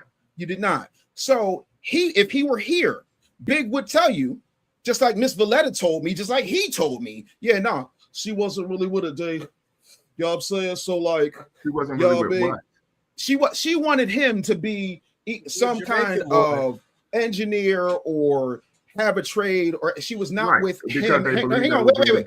Because she, again, what had happened, especially when Big's parents were here, they wound up in Bed-Stuy. Law from Bedford, so the lawless one. Yeah, they were surrounded by us. And every day, Miss Valletta feared for her life. And one of those fears came true when she found him with booger sugar. You understand what I'm saying? She did not want him to be a part of that, because to her, him selling street pharmaceuticals was tantamount to him rapping. So when he was rapping, it was just 6 in one hand, half a dozen in the other for Miss Valletta. That's what I'm saying. So yeah, he's ethnically Jamaican, but he's still he's ethnically Jamaican, but he's still their child to sell drugs. Most parents don't. Bakari's not getting it. I don't think he's getting the concept. You're burying half of my point. You're burying half of my point.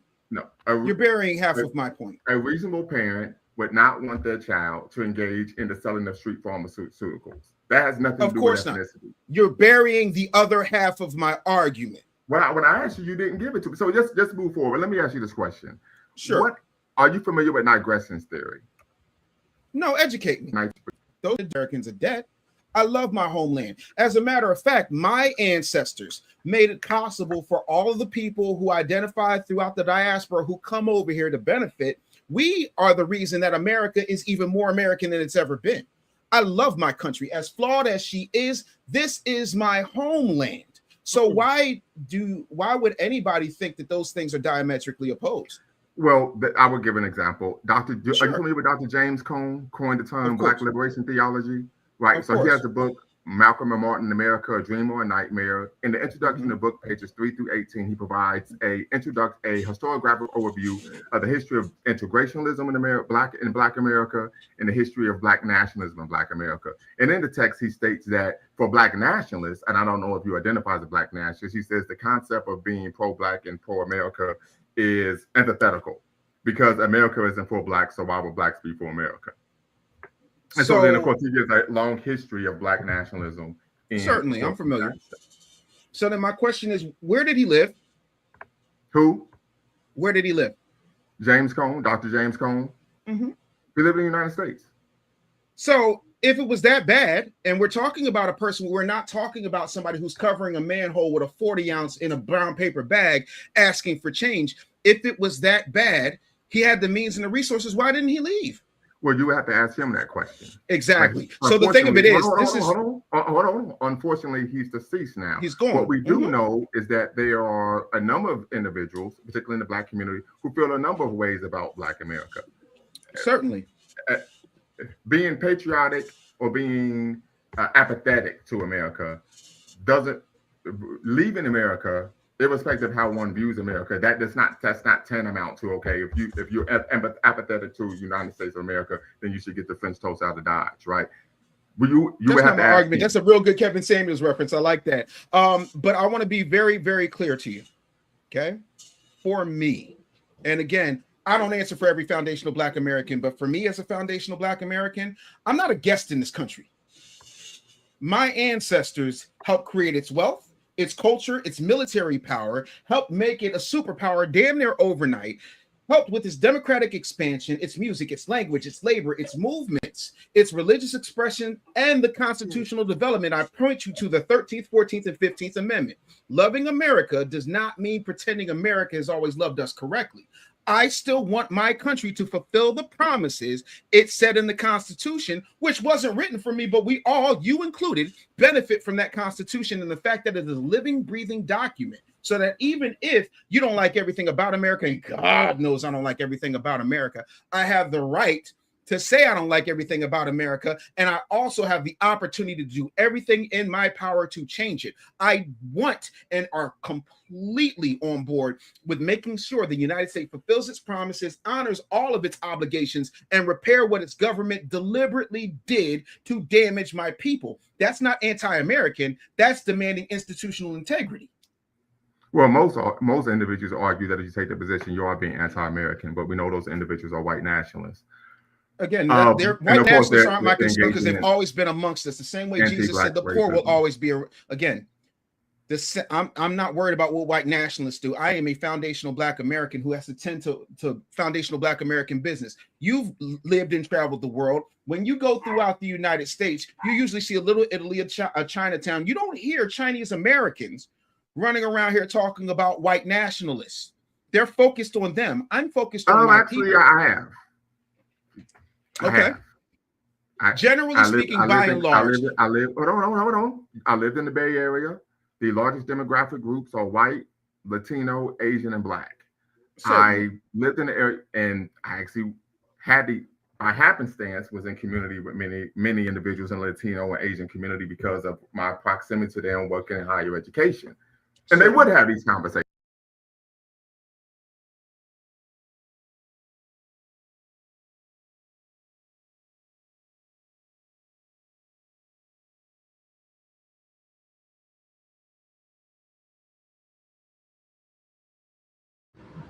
St. Michael's is broke.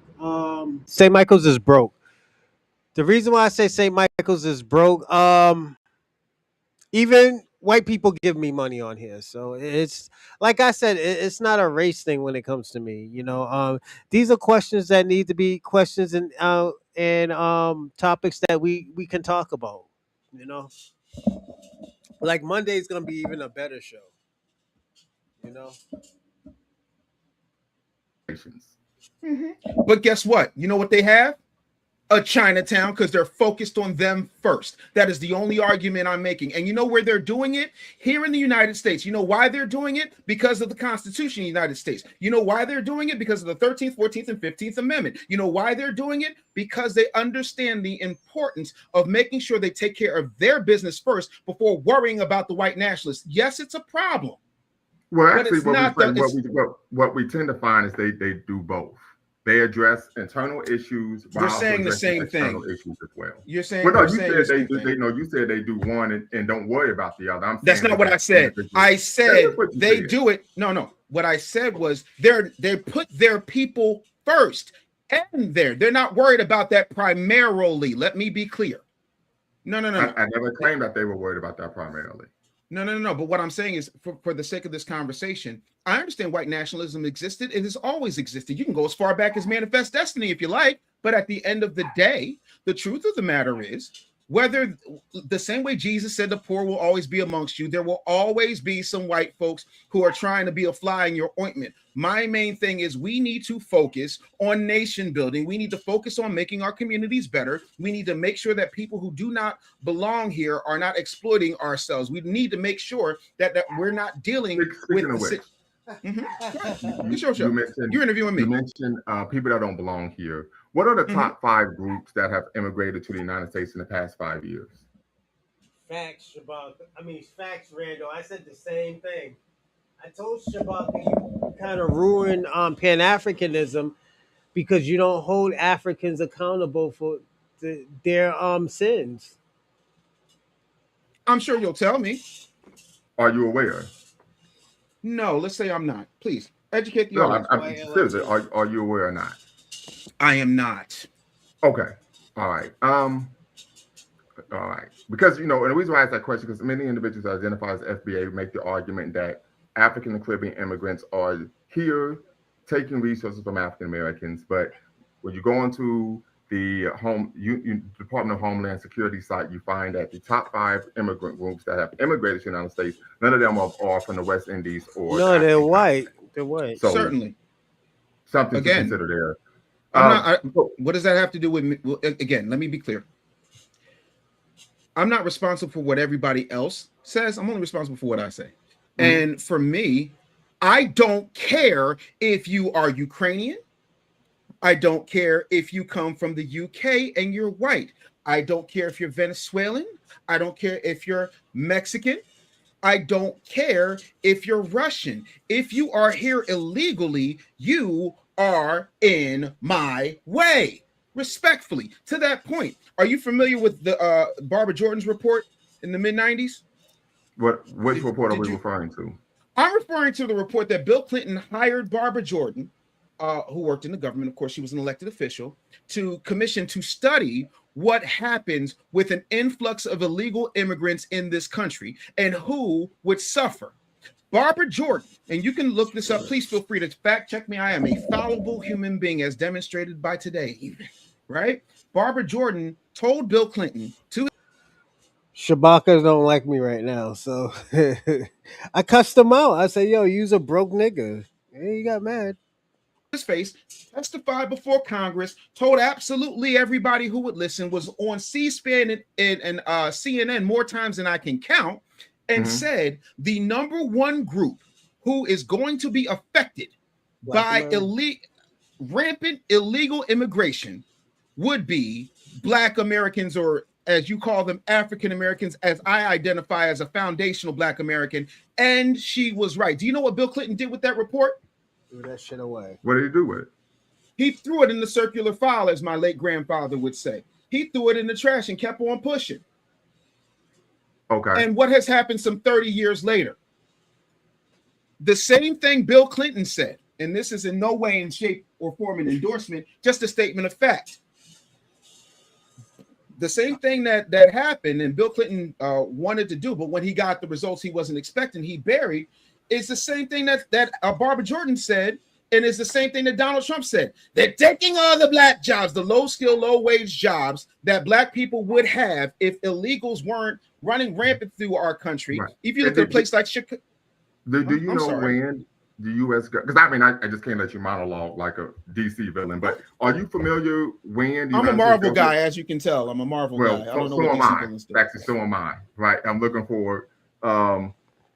Very quickly, are you familiar with when the United States government started using immigrants during World War II, where they were bringing illegal immigrants across the border, undocumented, purposely allowing them to work, of course, jobs that would support the war industry? So let me ask you this question.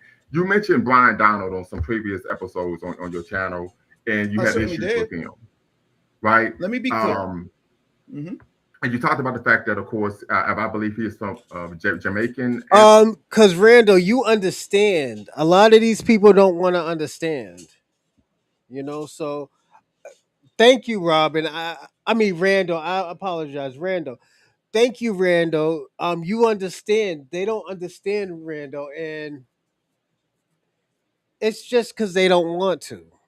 They want to argue. They want to feel like they're right. They want to be entitled. They everything except cordial. You know. So yeah. Ancestry. That's what he says. Yes. And so you talked about the fact that he is a legislator who is creating policy, and his views are antithetical to, of course, Black people in America. I think this everyone would agree with that. Certainly. What are your views on the policy positions of Tim Scott? Tim Scott of South Carolina, part of my ancestral home. Some are good, most are shit, respectfully. Okay, could you specify what some of those policy positions are? When he was trying to get more jobs in books, I can't remember the actual term of the bill. I thought that was okay, but Tim Scott, by and large, is not to me not a friend of Black people. And let me be clear. So, I mean, I'm just saying, what policies has he created that you believe are adversarial to the Black community? Oh, any policy that has blocked or it stands diametrically. Somebody who is trying to run as, are we talking about Tim Scott or Byron Donalds? Because you asked me about Byron Donalds. It's Tim Scott right now, but we could go back to Byron Donald as well. Yeah. Tim Scott, to me, is more concerned with position. Tim Scott wanted to be vice president more than anything, so he's going to do whatever he thinks Trump wants him to do. The man, to me, is, what's the word I'm looking for? I'm trying to be respectful of your platform. I'm okay with opportunity zones. I'm a businessman. I'm an entrepreneur. I have several businesses I have interest in. For example, I'm streaming on one of my businesses right now. It's called Jaro Go. It is an app that is used so that Black people, it's a foundationally Black American owned app, and we do global business. And so we have it so that we don't have to do the things that we have to rely on YouTube for. Like I have to use words like unalived or S8 or all that. I don't have to do that on Jaro Go. So anything that's going to allow economic opportunity, I'm good with. Opportunity zones are good. The things about like the Road to Housing Act, which was bipartisan, I thought was good. I'm asking because the people who get the practice also. So you say financial means to do what? To get their kids. So for example, right, a lot of these folks who have these school choice situations, it's either busing, but busing has been cut tremendously, especially like here in Pennsylvania, and we're under a Democrat. But getting kids to schools that are safer or better equipped than neighborhood higher achieving.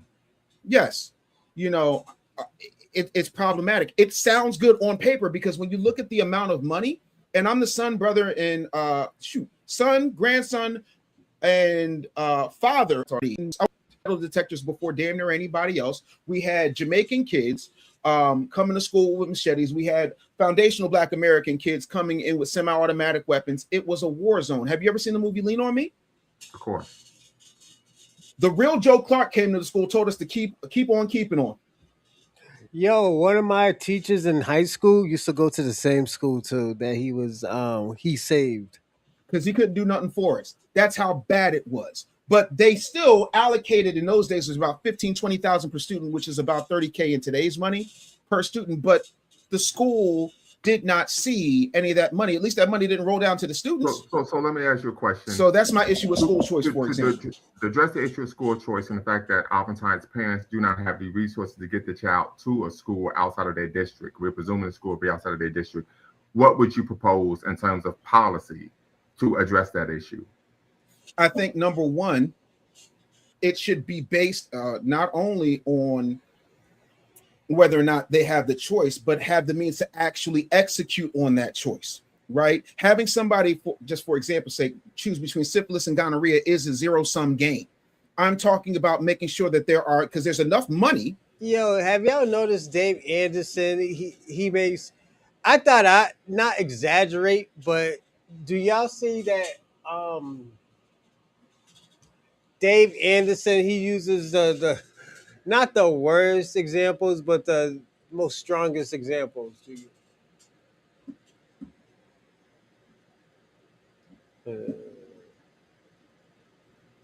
You okay, good brother? Yeah, I'm good. That top cop when she was in California was the whole truancy thing. But no, I want to make sure that people who need to take advantage of that educational choice can get their kids there. One of the big things that former Vice President Kamala Harris was running on when she called herself top cop when she was in California was the whole truancy thing, and how there was a woman who was sick and she was locking people up. And then not only that, but the question is, what policy would you create or propose? I was getting there, but I'm getting there. I gotta set the table before we eat. So what I'm saying is my policy is one, make sure that there are at least some type of public transportation program or some type of shared shuttle, because with all the money they're making, that doesn't go into the coffers and become. Give me 1 second. Not a problem. What about them? No, I was reading the super chats while you were going, just so we had something to do. Okay. Oh, you got dogs too. My dogs be going off. Yeah. Yeah, but yeah, no. FU2 said you didn't have specific. Love that. So get providers where they provide the funding for being able to take public trans. Yeah, absolutely, because the money is there. But what's happened is nobody, and you know this, you might not know this, I can't assume, but there's no oversight. And the teachers unions, as a child of a woman and stepchild of a man who had to deal with the teachers union making all this money when the teachers went on strike, the money is like it's a slush fund. And it's not impossible for that to happen. I think give them the opportunity to actually take advantage of the opportunity. I'll say this: they need a program that's gonna give them transportation. And also not other help, but I believe that they should have these programs that to teach them how to adapt in these type of environments. I wouldn't say that's my issue, but I think those type of programs would work. It's giving somebody an opportunity to go to WrestleMania, but WrestleMania is in Saudi Arabia and they can't get a flight. Right. So transportation vouchers. Transportation vouchers. Also making sure. Yeah, it's very clear. Transportation vouchers. That wasn't the only thing, but okay, we'll stop there. That's fine. What else? We have a lot of our people who live in technology deserts. If you look in Tennessee, for example, what's the young man's name? He's got the big afro now. Oh, gosh. Jeffrey Hakeem. I can see him clear as day. Children reading on grade level or having high mathematical computation skills is a lack of access to the group, but her constituents are suffering. So do you think the issue is policy-based, ideologically based? What specifically do you think is the issue? The issue is when you have all of this time to give speeches, you don't have time to have policy. Jasmine Crockett had the highest record of missing out on votes that are impacting her constituents, which is one of the main reasons that she lost. And that's why she had to flip and try to run for Senate. But the DNC said, no, boo-boo cakes, that's not going to fly. I am an equal opportunity smoke giver. It's not just Byron Donald. So I'm not a person you can do whataboutism with. Right. Well, because to me, no, it's not a whataboutism. That's not what's going on. My issue was that when you attack Byron Donald, did I attack him? How did I attack him? I'm gonna tell you why. Well, he's no friend of mine. You can attack him all you want. That's immaterial. No, but how did I attack him? When you critiqued him, you cited his ancestry rather than ideology. Because I would argue ideology is what's pushing his policy positions, not his ancestry.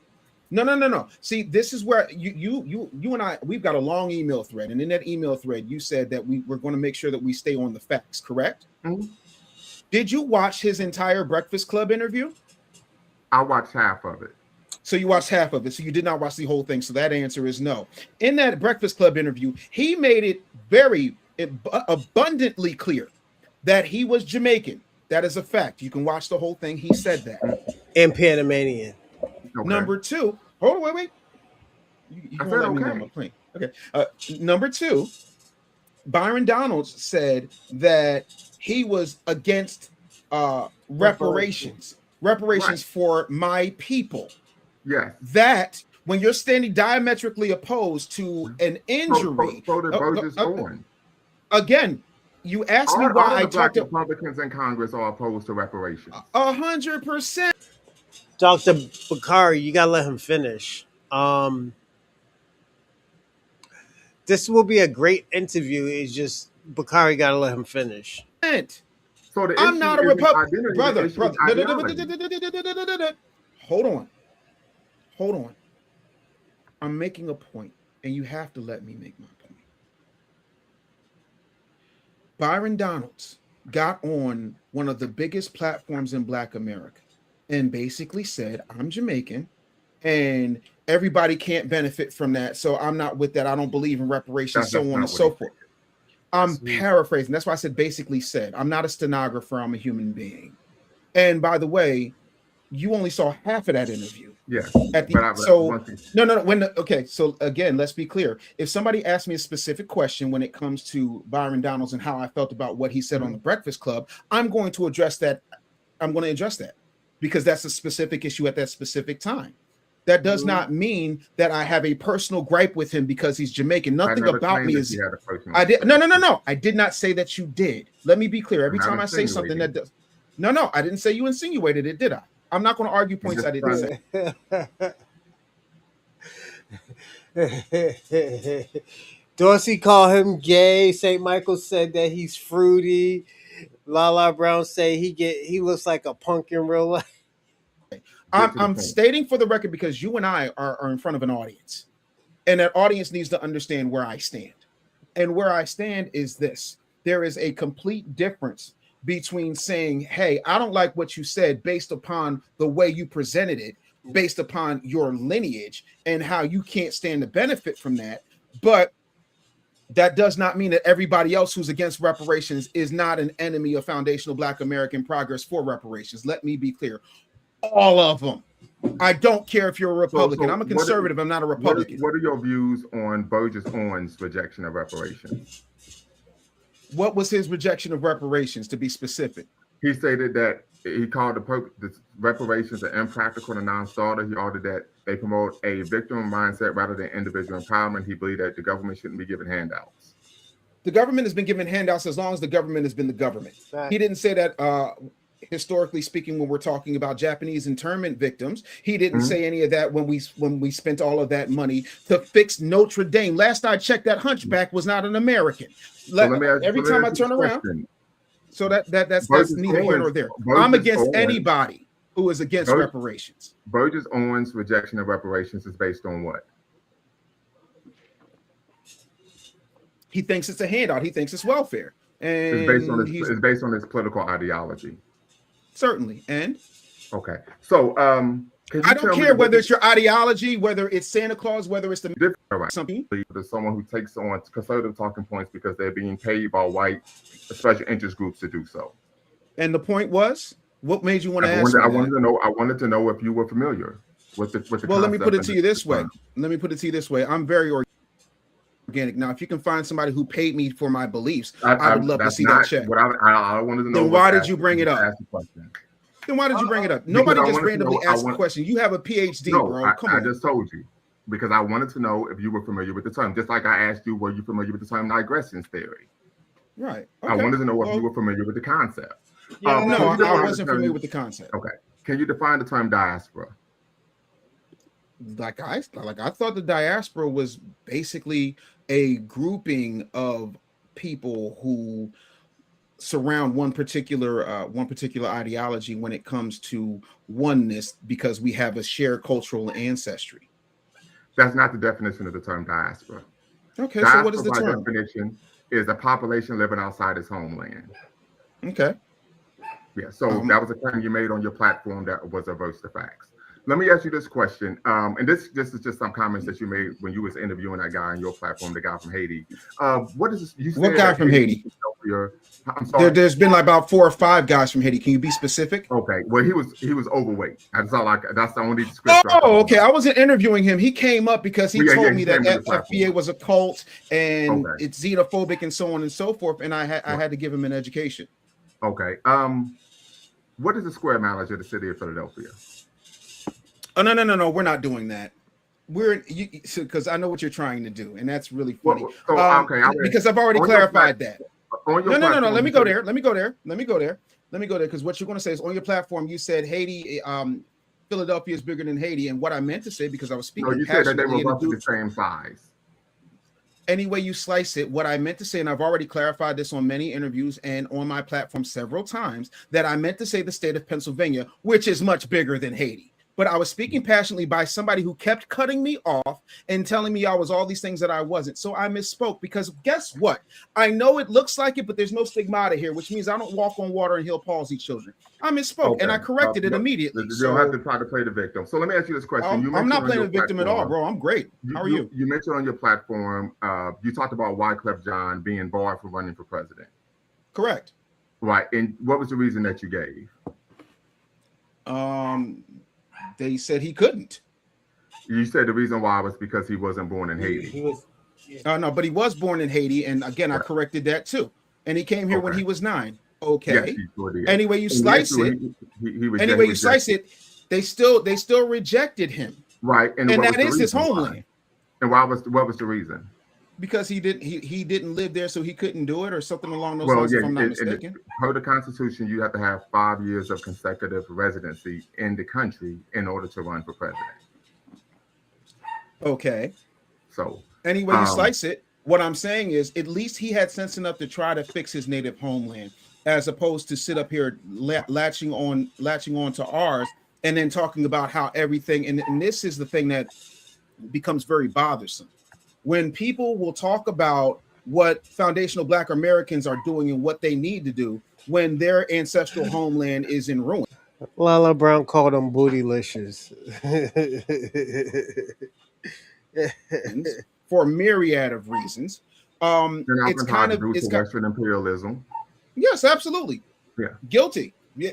They absolutely. Western imperialism affects all of us. That part is absolutely indiscriminate. Western imperialism, that's the same reason why our communities look the way they do. That's part of it. The other part of it is we have given up, because I call balls and strikes. We have given up access to our culture. We have sold our style. We have sold ourselves out to allow the lowest common denominator of people to represent us. That's why somebody like Young Miami, who is backed by Lucian Grange and other individuals, can have the #1 song of the summer, while somebody like India Ari gets told she's old, she's washed up, she's over the hill. This is where we are in society. So there's a lot. I would argue that's due to who actually controls and runs hip hop. I already make that argument because I worked in the industry for 30 years. So let me ask you this question. In the past, you've argued that you talked about you're adverse to Pan-Africanism. Did I say I was adverse? I don't ever remember saying that. Please pull that tape. Well, you've made an argument stating that Pan-Africanism was not. Let me make sure I make the right quote. You stated that you stated on this was on the interview, well, not interview, but the conversation you had with the overweight brother from Haiti. that Pan-Africanism, you hadn't seen Pan-Africanism in practice working on the continent. One of the things that you brought up was you argued, one of the arguments that you made was the concept of that people are debating over who has the best jollof rice. As an example of a failure of Pan-Africanism on the continent. Are you serious right now? I mean, this is what you said. You do realize that I'm a humorist, and sometimes I provide levity. Jollof is something that people can understand. You can't overtalk me on my platform. We're not going to do that. Okay, go ahead. Okay. Humorist or not, this is the argument you made while having a serious conversation about Pan-Africanism. I would argue that said debates are innocuous and analogous to arguing which communities had the best barbecue, Kansas City or Memphis, or which region produces the best hip hop. Are you able to share with me when Pan-Africanism began? Are you able to share with me when Pan-Africanism began? You're the PhD in Pan-Africanism. Like, I mean, educate me. My degree is not in Pan-Africanism. Already established this. We've got. I'm not hostile. I'm asking you questions. You can either answer them or not. Okay, can you tell me why you're all of a sudden so hostile? I'm not hostile, sir. Your tone is completely changed. And I'm simply the answer is no. Okay, the answer is no. And the reason why I'm asking these questions is because typically when an individual is going to critique an issue, a theory, an ideology, etc., and you know this because you said that you've been a professor at Temple University. No, I didn't say it. It's a fact. Right. You have to. Yes, you are. It's verifiable. At Temple University, you have to show that you have a working knowledge of the subject matter before you engage in critiquing or seeking to address a gap in the literature or concepts or practices or ideas. This is why I asked the question. So is that simple? Are you familiar with some of the core tenets of Pan-Africanism? As far as I'm trying to understand what you're asking. Core tenets of the ideology and movement. All right. So from what I understand, right? Botswana, you could be in Moscow, right? It doesn't matter where you are in the world. It's about working together in whatever development of Black people anywhere. African, like that they're contributing to the growth and development of Africa. No, it doesn't have to be Africa. It's about. He's lying. He's lying. Bacardi, you're lying.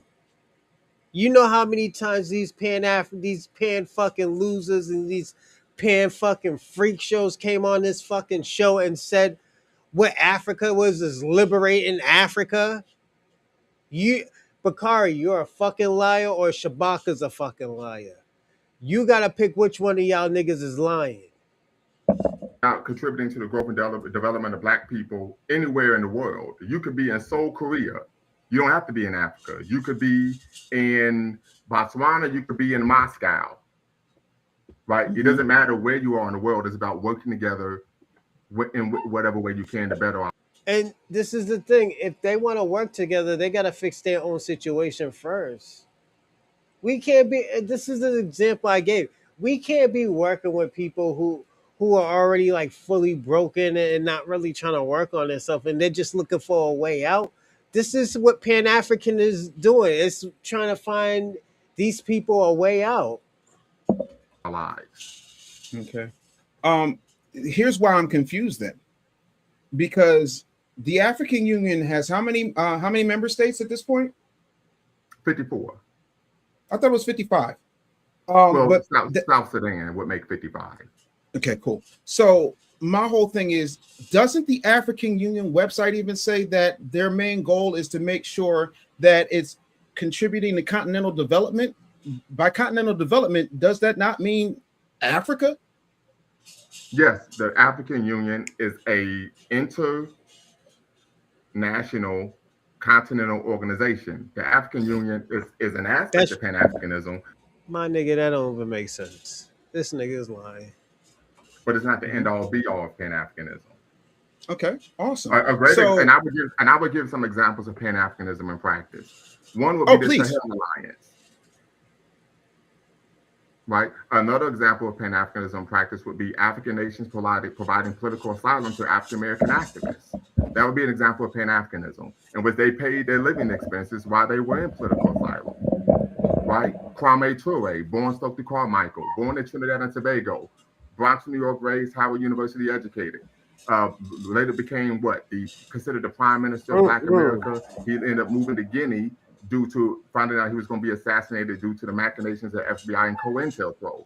Another example of Pan-Africanism in practice would be Winnie Mandela visiting Stanley Tooker Williams while he was on death row and advocating for his clemency to Governor, what was his? Schwarzenegger. Those would be examples of Pan-Africanism in practice. But that's for individuality. What I'm talking about is, right? So when we look at the African Union, and I provided some that was individual based, and I provided some that were governmental.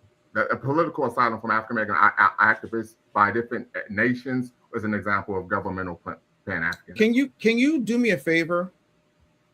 Can you give me 3 institutional outcomes that modern Pan-Africanism has produced specifically for foundational Black Americans? And let's just be reasonable. In my lifetime, let's say 25 years.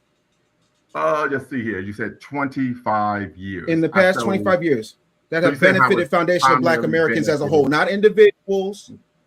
That has benefited foundational Black Americans in the last 25 years. I'm talking about one would be the nation state of Libya providing a $5 million loan to the Nation of Islam, interest-free $5 million loan to the Nation of Islam. Didn't the government block that?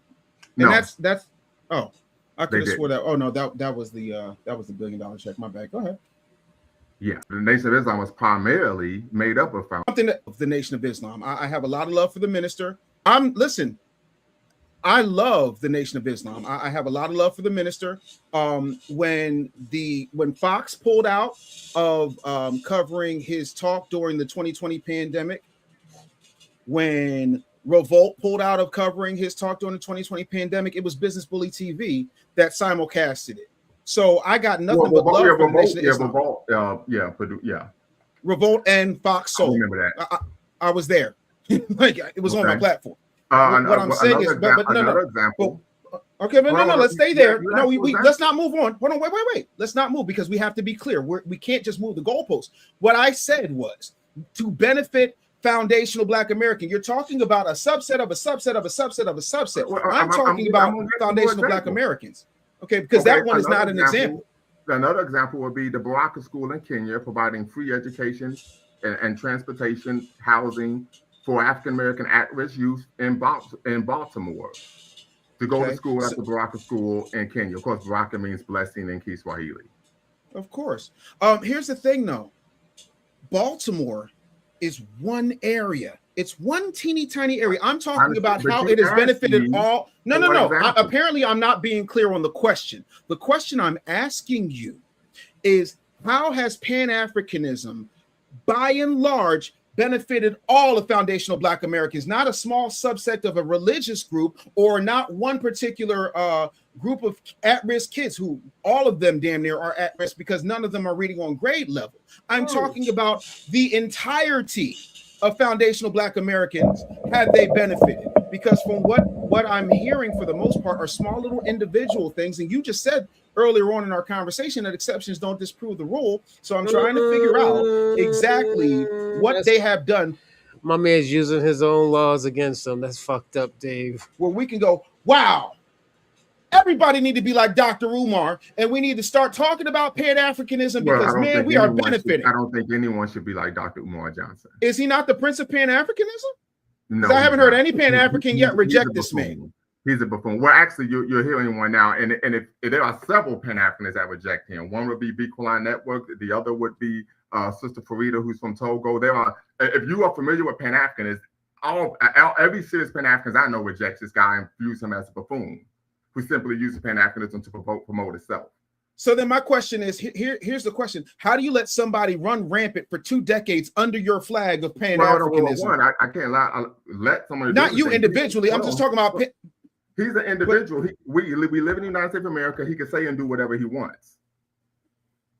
But aren't you saying? But aren't we supposed to be protecting our people? Because he's taking advantage of millions of Black people who have donated millions of dollars to this man. He's a private citizen, just like the preachers operating as a Pan-African. operating as a Pan-African, and then putting himself up as a prince. I have yet to see I've not seen the African Union or any Pan-Africanist of note get together like a Ben Crump press conference and say, we absolutely reject Dr. Umar. We absolutely reject what he stands for. That is not Pan-Africanism. He should be shamed. We should sue him for using the term civilly. So one, you can't sue somebody for using the term. That's not possible. You can't sue somebody for using the term Pan-Africanism. Go ahead and call yourself the business bully and watch how false that becomes. Once again, we're talking about an ideology. That is your brand. The business bully is a brand that and so is the Prince of Pan-Africanism. So is the Prince of Pan-Africanism. Right. And that brand, would you? But no. But what I'm saying is, don't cut me off. You can't sue him for calling himself the Prince of Pan-Africanism. Just like you couldn't sue Notorious B.I.G. for calling himself the Black Frank White. That's nonsensical. Oh, but he got sued for being called Biggie Smalls. What I can say is that individuals who we're just going to skip over what I just said. We're just going to skip over what I just said. Why? Because it's a fact. Because what I just said was a fact. I just want you to acknowledge that was a fact. That just completely once again don't cut me off. Don't cut me off. Okay. Once again, this is my platform. Individuals who are serious about Pan-Africanism focus on doing the work. Individuals on the continent don't take Umar serious. Pan-Africans on the continent, the Caribbean, don't take him serious. I know that because I'm in community with them. We have more important things to do rather than holding a press conference about a buffoon. This is a reality. Okay. And I give you another example. There are a lot of individuals who, kind of take umbrage with Pan-Africanism. They say, well, listen, I haven't. This is why I said what I said to an issue with the fact. Give me a second, everybody.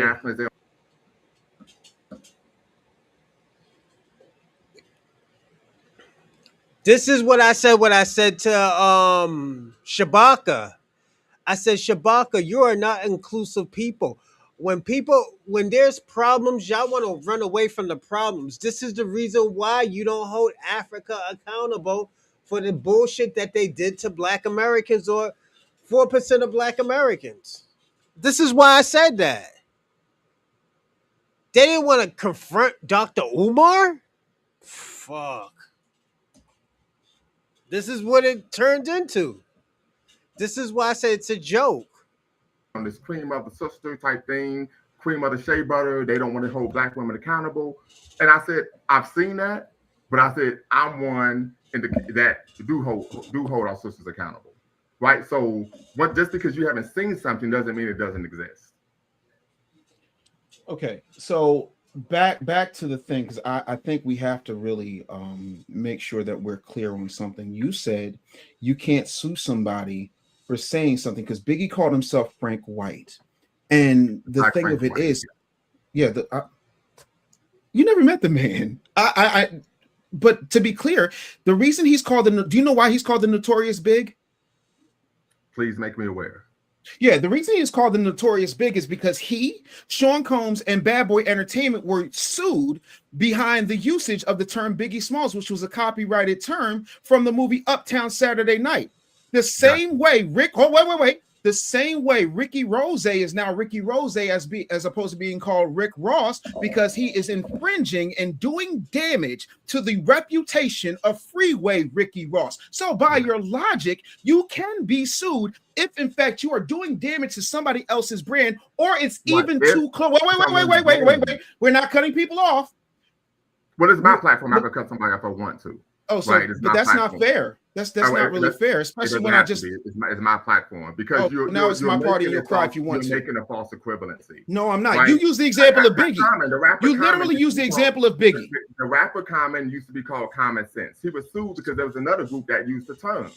Correct. Right? So which damaged their reputation. Yes. No one else has called himself the Prince of Pan-Africanism. That's not a But Pan-Africanism is any way you slice it. What he is doing is not doing you any favors. Would we agree on that? Because you said he was a buffoon, right? Pan-Africanism. I'm sorry, what? So there's nothing to sue over. This is a nonsensical argument. It's not a nonsensical argument. It really isn't. If you, the thing of it is, just like you have preachers who are Christians who go out sexually abusing children. You can't sue the person because they call themselves a pastor and they're doing things that are nefarious to little kids. Yeah, because there's sanctions in place to sanction them. They get fired. They get put in jail. Because at the end of the day, Again, they Because they committed a committed crime. So you're but you moving the can again. No, I'm not moving the goalposts. You can sue somebody civilly. Everything I'm talking about is a civil suit. You can't sue somebody for libel or defamation for calling themselves something. Who said anything about libel or defamation? That never came out of my mouth. If we use two ears and one mouth, you can't sue them. You can sue him because what he no. It's not a, again. Are you? This is what I do. This is the part I do. That's why I'm called the business bully. I'm not called Dr. Bully. What can you sue the person for? You can sue them for damage to your reputation. You can sue them because I'll give you an example. There was a time. Do you know who that is, right? Who? On my wall, right there. You know who that is, right? I can't see it. Oh, that's Killmonger. Okay. That's Killmonger, right? Killmonger is a character in Black Panther. Stan Lee and Jack Kirby. Stan Lee came up with Black Panther about a year before the Black Panther started, and when the Black Panther started gaining popularity, they changed the name to Brown Leopard for a while. Google it. It's a funny thing. Whenever there's something that could damage your reputation, you can sue or you can make a change. The same thing with Captain Marvel. Captain Marvel used to be owned by DC. Mm-hmm. They call him Shazam now. It's one of the reasons that Marvel Comics is called Marvel Comics. There are plenty of instances, and I'm talking civilly. I said nothing about defamation. These things have been copyrighted. Regardless of if they're copyrighted or not. Dave Anderson isn't copyrighted, but if somebody's walking around calling themselves Dave Anderson, I've had a situation, literally, there was a guy who was talking about radio, my industry at the time, and saying things that people were attributing to me. I sued him not because he committed a crime. I sued him because what he was doing was damaging my reputation. Absolutely. You said Dr. Umar is a wait. You said Dr. Umar is a buffoon. I said, how come y'all haven't publicly sanctioned him? Which you can do. Reputation, not mine. He's not your reputation, but he's damaging the cause of Pan-Africanism because we look at Pan-Africanism as a Philadelphian. No, but I'm not talking. I'm making a big point of ideology. That's nonsensical. Okay, so you're telling me that you cannot file a lawsuit and not expect it to move forward in the court for damaging the cause of an ideology and a goal of a movement. You can't do that. That's nonsense. So once again, this is the argument that you're making that is nonsensical. So we're going to move on. I'm only making that argument because you made the argument about Biggie Smalls and you were factually incorrect. That's all. But let's move on. Again, because of a copyright issue. That's why you said he can't be sued for. You said no. You're moving the goalposts. You said he can't be sued for calling himself the Black Frank White, and he got sued because of the Biggie Smalls because it was a copyright issue. You can't sue somebody because they're damaging the reputation of an ideology. You can sue somebody if they're still again. Those are two separate issues. So I tell you, if you can prove harm, you can. But go ahead. Once again, I appreciate you. Is Pan-Africanism worth protecting? Well, the protectionism is doing the work. Okay. But that's where the protection is. The protection is doing the work. And if somebody is infringing on your ability to do that work because they are damaging your reputation, do you think he's an asset or a liability to the cause of Pan-Africanism? He's a liability to himself. Thank you. Not to Pan-Africanism. I said to himself, not to Pan-Africanism. Mm-hmm. And I say that, and I'm being intellectually honest. And the reason why is because nothing he said or done has inhibited me from doing the work that I do throughout the world, globally. And what is that specifically? Can you talk about what that work is and how that work has benefited foundational Black Americans wholly right now? How are we better off from that work? One of the things that I've been involved in is the West Dayton Youth Task Force. That we created a Juma Moshi Shule, which is, of course, an African-centered Saturday school to help children with learning from an African-centered perspective, addressing reading, writing, and arithmetic. Of course, there's a Black history involved, and of course, we even help students intellectually in developing the ability, concentration, critical thinking by having a chess program. This is Pan-Africanism. Another example. This is Pan-Africanism, everybody. This is horrible. This is horrible. I worked with an organization in Columbus that actually had a year-long African-centered chess program for adolescents and preteens. My son and daughter were part of that program as well. Was part of actually successfully helping a political prisoner be released in Sierra Leone. Right. We also have the Africana Elders Council here in Dayton, Ohio, the Cincinnati Pan-African organization where we organize, like individuals pay dues, and we're able to use that money to actually address the material needs of the Black community in Dayton and Cincinnati. One example is providing clothing and food to homeless people, the Black homeless in the Southwest Ohio area. So these are just some examples of some of the things that I'm able to do This is in the crazy. Black community. I even also do a Black Fit Club for free with, of course, Black people, because we know one of the biggest issues we face oftentimes is hypertension, high blood pressure, diabetes. We're addressing issues, preventative health issues, right? So focusing on health, right? So these are just some examples. I do free tutoring as well. Would be is that 25 years? But go ahead. Within 25 years, because that could answer the question. Because that's not 25 years. But go ahead. Answer the question. And as a result, we do know that part of the passing of these laws was due to, of course, the civil rights movement, African Americans advocating for, of course, Foundational Black Americans advocating for ourselves. Yes, but we also know that there was a global aspect as well, and that would be one. I actually have a copy of the U.S. cable that was sent, talking about, hey, this is causing us an issue abroad, particularly as it was during the height of the Cold War. So that would be an example as well. Another example would be. So wait. So you're saying Pan-Africanism did that for us, or did we do that for ourselves with cooperative help? What I'm saying is that because I'm talking about what Pan-African, not a coalition, what Pan-Africanism did for foundational Black Americans in the past 25 years. By definition, Pan-Africanism has to be the cooperation of two groups working together, right? This is something that took place on both ends, internally and externally, to bring about the passing of these laws. Who did the heavy lifting? Was it foundational Black Americans, or was it global Pan-Africans? African Americans. We did heavy lifting. I'm talking about something that Pan-Africans have done to specifically over the past 25 years, meaning less time than my oldest daughter has been alive, who is 27 years old, that has benefited all foundational Black Americans. And I'm talking institutions. I'm talking actual measurable results, not a fit program here. I'm talking about something that benefits all of us. One example would be in higher education, the creation of Black culture centers. How does that benefit all foundational Black Americans? I'm so glad that you asked. Well, number one, the overarching underlying ideological premise of Black culture centers, I can say this because my dissertation was on Black culture centers, was Pan-Africanism, right?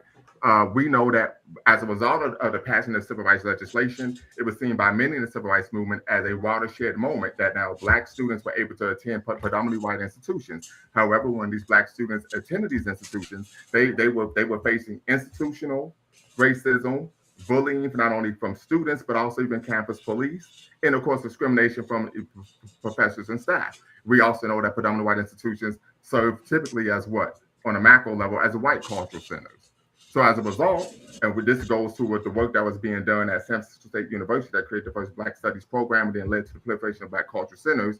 Black culture centers were created due to the struggle that took place at San Francisco State University. So that would be an example of something that actually benefits students, because Black culture centers have three goals. It provides a home away from home. It helps students develop a healthy racial identity to, of course, push back and disabuse it students who have been indoctrinated by the miseducation of K through 12 compulsory education. And then last but not least, recruit, graduate, and of course, educate. So those are three examples. That's an example of the role Pan-Africanism played in helping successfully create, of course, institutions that benefit African Americans here in the United States of America. So do all of us go to colleges? Do all of us go to PWIs? I'm talking about something that benefits all of us, not a small speck of us. Black cultural centers. Hold on. The majority of Black college students attend predominantly white institutions. The overwhelming. But that's still a section. That's not all of foundational Black Americans. Again, the overwhelming majority attend predominantly white institutions. I'm so I'm not understanding. That would be an example. Yeah, not really here for that. Because that's not helping Black. What I'm saying to you is, well, it does help. So the question that this man is asking is the question that I ask all Pan-Africans collectively. What organization, what movement helps Black Americans collectively? Not a small percentage like college and stuff. We're talking about social construct, social issues. You know, he's talking about college and all this other shit. Nah, not everybody goes to college. In the directive of Black Culture Center, it does help Black students. It does help them because one of the things, we're talking about Black students. I said foundational Black Americans all over. One of the things that it does, it provides jobs. That's one of the major issues. One of the major benefits is economic stability, so students they don't have to drop out of school. But we're at a 6.6 unemployment rate in Black Americans right now, so it's not really doing. And I gave you an answer. Yeah, it's just not a complete answer, and it doesn't go to you said employment. So again, if our employment is higher, damn near double white Americans, it's not working. All of Black Americans have made it possible in the past 25 years for us to again expand with fiber optics, expand with cellular use, expand with medical. Give me a big example. Okay, so when we look at the way GPS, for example, does that not qualify as something that benefits all of us? Does that not benefit us economically or politically or socially? It just helps us get somewhere better. He's moving the goalposts. Okay, and so cultural centers are better than that? How? Absolutely. I would tell you why. Because one, it provides jobs, right? How many? How many jobs because of that? Hold on. I'm gonna answer your question. It depends on the size and the level of funding the Black Culture Center has. Mm-hmm. Okay. Right? The second issue is it helps students graduate. It helps students with the professional development. They're able to learn how to be a professional from a Black standpoint rather than believing that they have to actually engage in way. They're going to teach you a one-way mechanism that benefits foundational Black Americans that Pan-Africans don't benefit from. I don't understand the question. Certainly you do.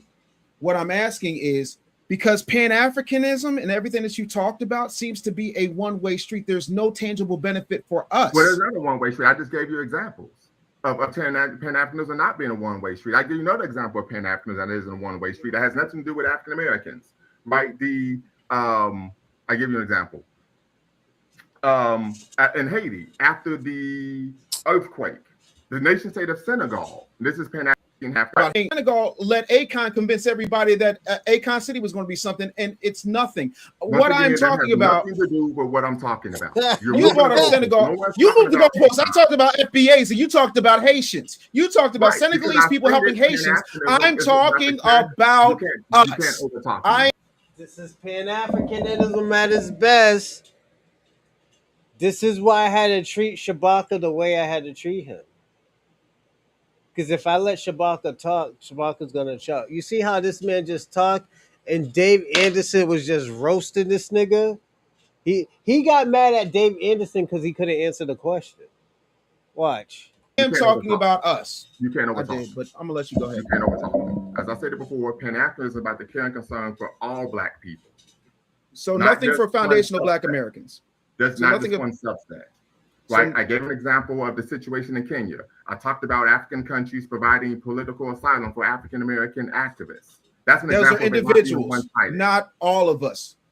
Right. But once again, I'm waiting for an example for all of us. Another example would be 6 African nations backing Malcolm X to go to the United Nations. That's not in 25 years. Malcolm X died before I was born. I'm talking about it not being one-sided. I'm talking about to benefit us, because what I'm saying is everybody benefits. Every other group in the diaspora benefits from us. Every other group in the diaspora does not benefit off African Americans. That is just not true. I'm not an African American. I'm a foundational Black American. You haven't provided one example to substantiate. 13th, 14th, 15th amendments. So they do. Well, hold on. Everybody benefits from that, not just members of the diaspora. And we just stated that the top 5 groups that immigrate to America aren't even Black people. So if you had a real issue with people benefiting off our back, you would be dealing with individuals from other countries, not from the Africa. And I do, but we're not talking about that. I'm talking about how we benefit. No. We're talking Afrophobia. Not at all. I don't have Afrophobia. I'm not afraid of anybody throughout the diaspora. I do. Yeah, Bakari just threw that flag in. Bakari Lumumba, you need to change your name to Bakari Running now. You just threw the white flag in, my nigga. I'll be Presley. That's what I was waiting for, everybody. I was waiting for this nigga to throw the flag in. Watch. That immigrate to America aren't even Black people. So if you had a real Well- issue with people benefiting off our back, you would be dealing with individuals from other countries, not from the Africa. And I do, but we're not talking about that. I'm talking about Right, how so this is we an example benefit. of No. This is We're an example talking. of No, Gotcha. Afrophobia. This is not at all. him, I don't nigga. have Afrophobia. We got him, nigga. We got him. I knew he was gonna throw that white flag in. He bent the knee, my nigga. He bent the knee. Diaspora. I do more business across the diaspora than you do, bro. We're going to end the conversation because, of course, I can't have a conversation with somebody about a concept and idea that they don't know anything about. This is why I can't have a conversation with somebody who's being intellectually disingenuous, and when you give them the actual thing. This is why I asked you those introductory I got you a Shammy. I want to send. This is why I asked him introductory questions about Pan-Africanism. Right? This is why I did that. He threw the white flag in. This is why I did that. I asked introductory questions about the concept and idea of Pan-Africanism. Because academically, if you're going to have a conversation or a critique of a particular issue, you have to show that you first have a. My nigga threw that flag in. He could have steered the heat, man. He got the fuck out that kitchen, man. That heat was fucking him up, man. Working knowledge of the situation and of the issue, and he wasn't able to show that. Pan-Africanism is not about one particular group, right? Pan-Africanism is about working to help Black people wherever you are in the world, not just on the continent, not just in the Caribbean, not just in the United States, right? That's what it's about, right? When I asked him for an example of what has been done, he talked about GPS. That provides no tangible benefit, right? Social, politically, economically. He's capping. That helps everybody. The reason why you're talking about what's her name, Mrs. West, as I call her, as she goes by Glinda, I think, Gloria or Glinda West. That's the lady who made the GPS system. That helped everybody. You're lying, player. It's a universal invention. Economically, I give an example of Black culture centers because the underlying impetus of Black culture centers was what? Pan-Africanism. So I provided an example, and it provides tangible benefits. It helps students graduate. They have a home away from home. My research on Black culture centers, when I did my dissertation at Cleveland State University, there was a young lady who was an African-American who stated that she was going to drop out of school until she found that there was a Black culture center on campus. She couldn't go to an HBCU because it's far too expensive. And we know most Black students attend PWIs because we pay taxes, and these are public institutions. It's far cheaper to attend. So these are some of the issues, right? That it's very difficult to have a conversation with someone about a critique about an issue when they aren't actually knowledgeable of said issue, right? But I would argue, and I can say that because my research is on Black cultures, I've published in academic journals on the subject matter, that the creation of Black culture centers that provides not only home away from home, helps students develop a of course, healthy racial identity, and then, of course, last but not least, helps recruit, educate, and graduate, and provide jobs for students is a tangible benefit for African Americans. Now, is anything that one does going to benefit an entire group of people? No, that's just nonsensical. That's not how things work, right? Now, unless there's a governmental policy that one creates, right?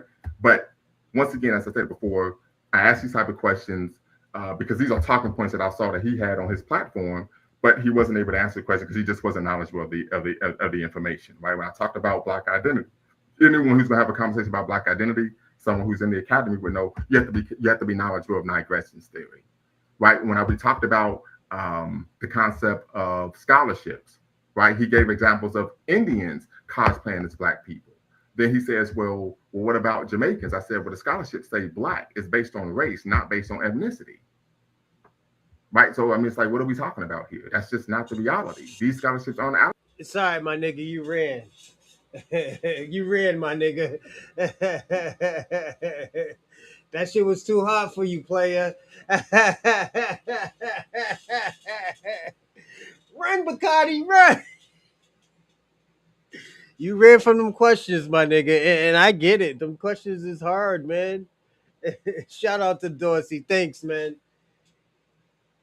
He couldn't wait to join. Yeah. Lala. He started getting aggressive when he kept on saying, this is my show. This is my show. This is my show. You know, only time you ever say this is my show is when niggas try to tell you what to do on your show. Like with St. Michael's always does. Nigga, this is my show. Nigga, eat a dick, nigga. I know what this is my show. I do what I want to do on this show. You don't cut a man off because it's his turn to talk and it hurts your feeling. The nigga just got too hot for Dr. Bakari. You know that nigga Dave Anderson was violating you, my nigga, and I gotta be personally honest. Shout out to Dave Anderson. You was violating this nigga. You know, let me land. Hold on one second. Damn, I almost canceled it. Let me land, everybody. Give me a second.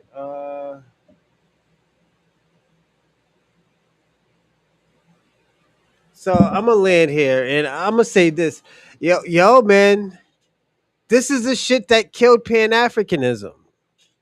Pan Africanism been dead for a very long time because of shit like this. Niggas trying to figure out what is what, this and that. You giving niggas information and stuff. This nigga think he knows everything because he's a doctor. Okay, nigga. Then you try to talk over the guest, man. That's how you trying to have a conversation with somebody. You try to talk over him. You know, you didn't even make the rules, and he already knew what you was trying to do. That's the crazy part. Dr. Bakari, I'm gonna tell you this, man. You got a great show. You got something good coming. You just gotta work on your podcasting game. I think you'll do great. It's just niggas is gonna make clips out of you fucking this week. So just be aware I'm gonna make a clip out of you too because the nigga violated you, you know? And you deserved every little thing you got from it because you should have never did what you did. But let me give my shout outs before I flex everybody because I know it's 12. Some of y'all niggas want to go to the bar and shit like that. And you know me, I get that.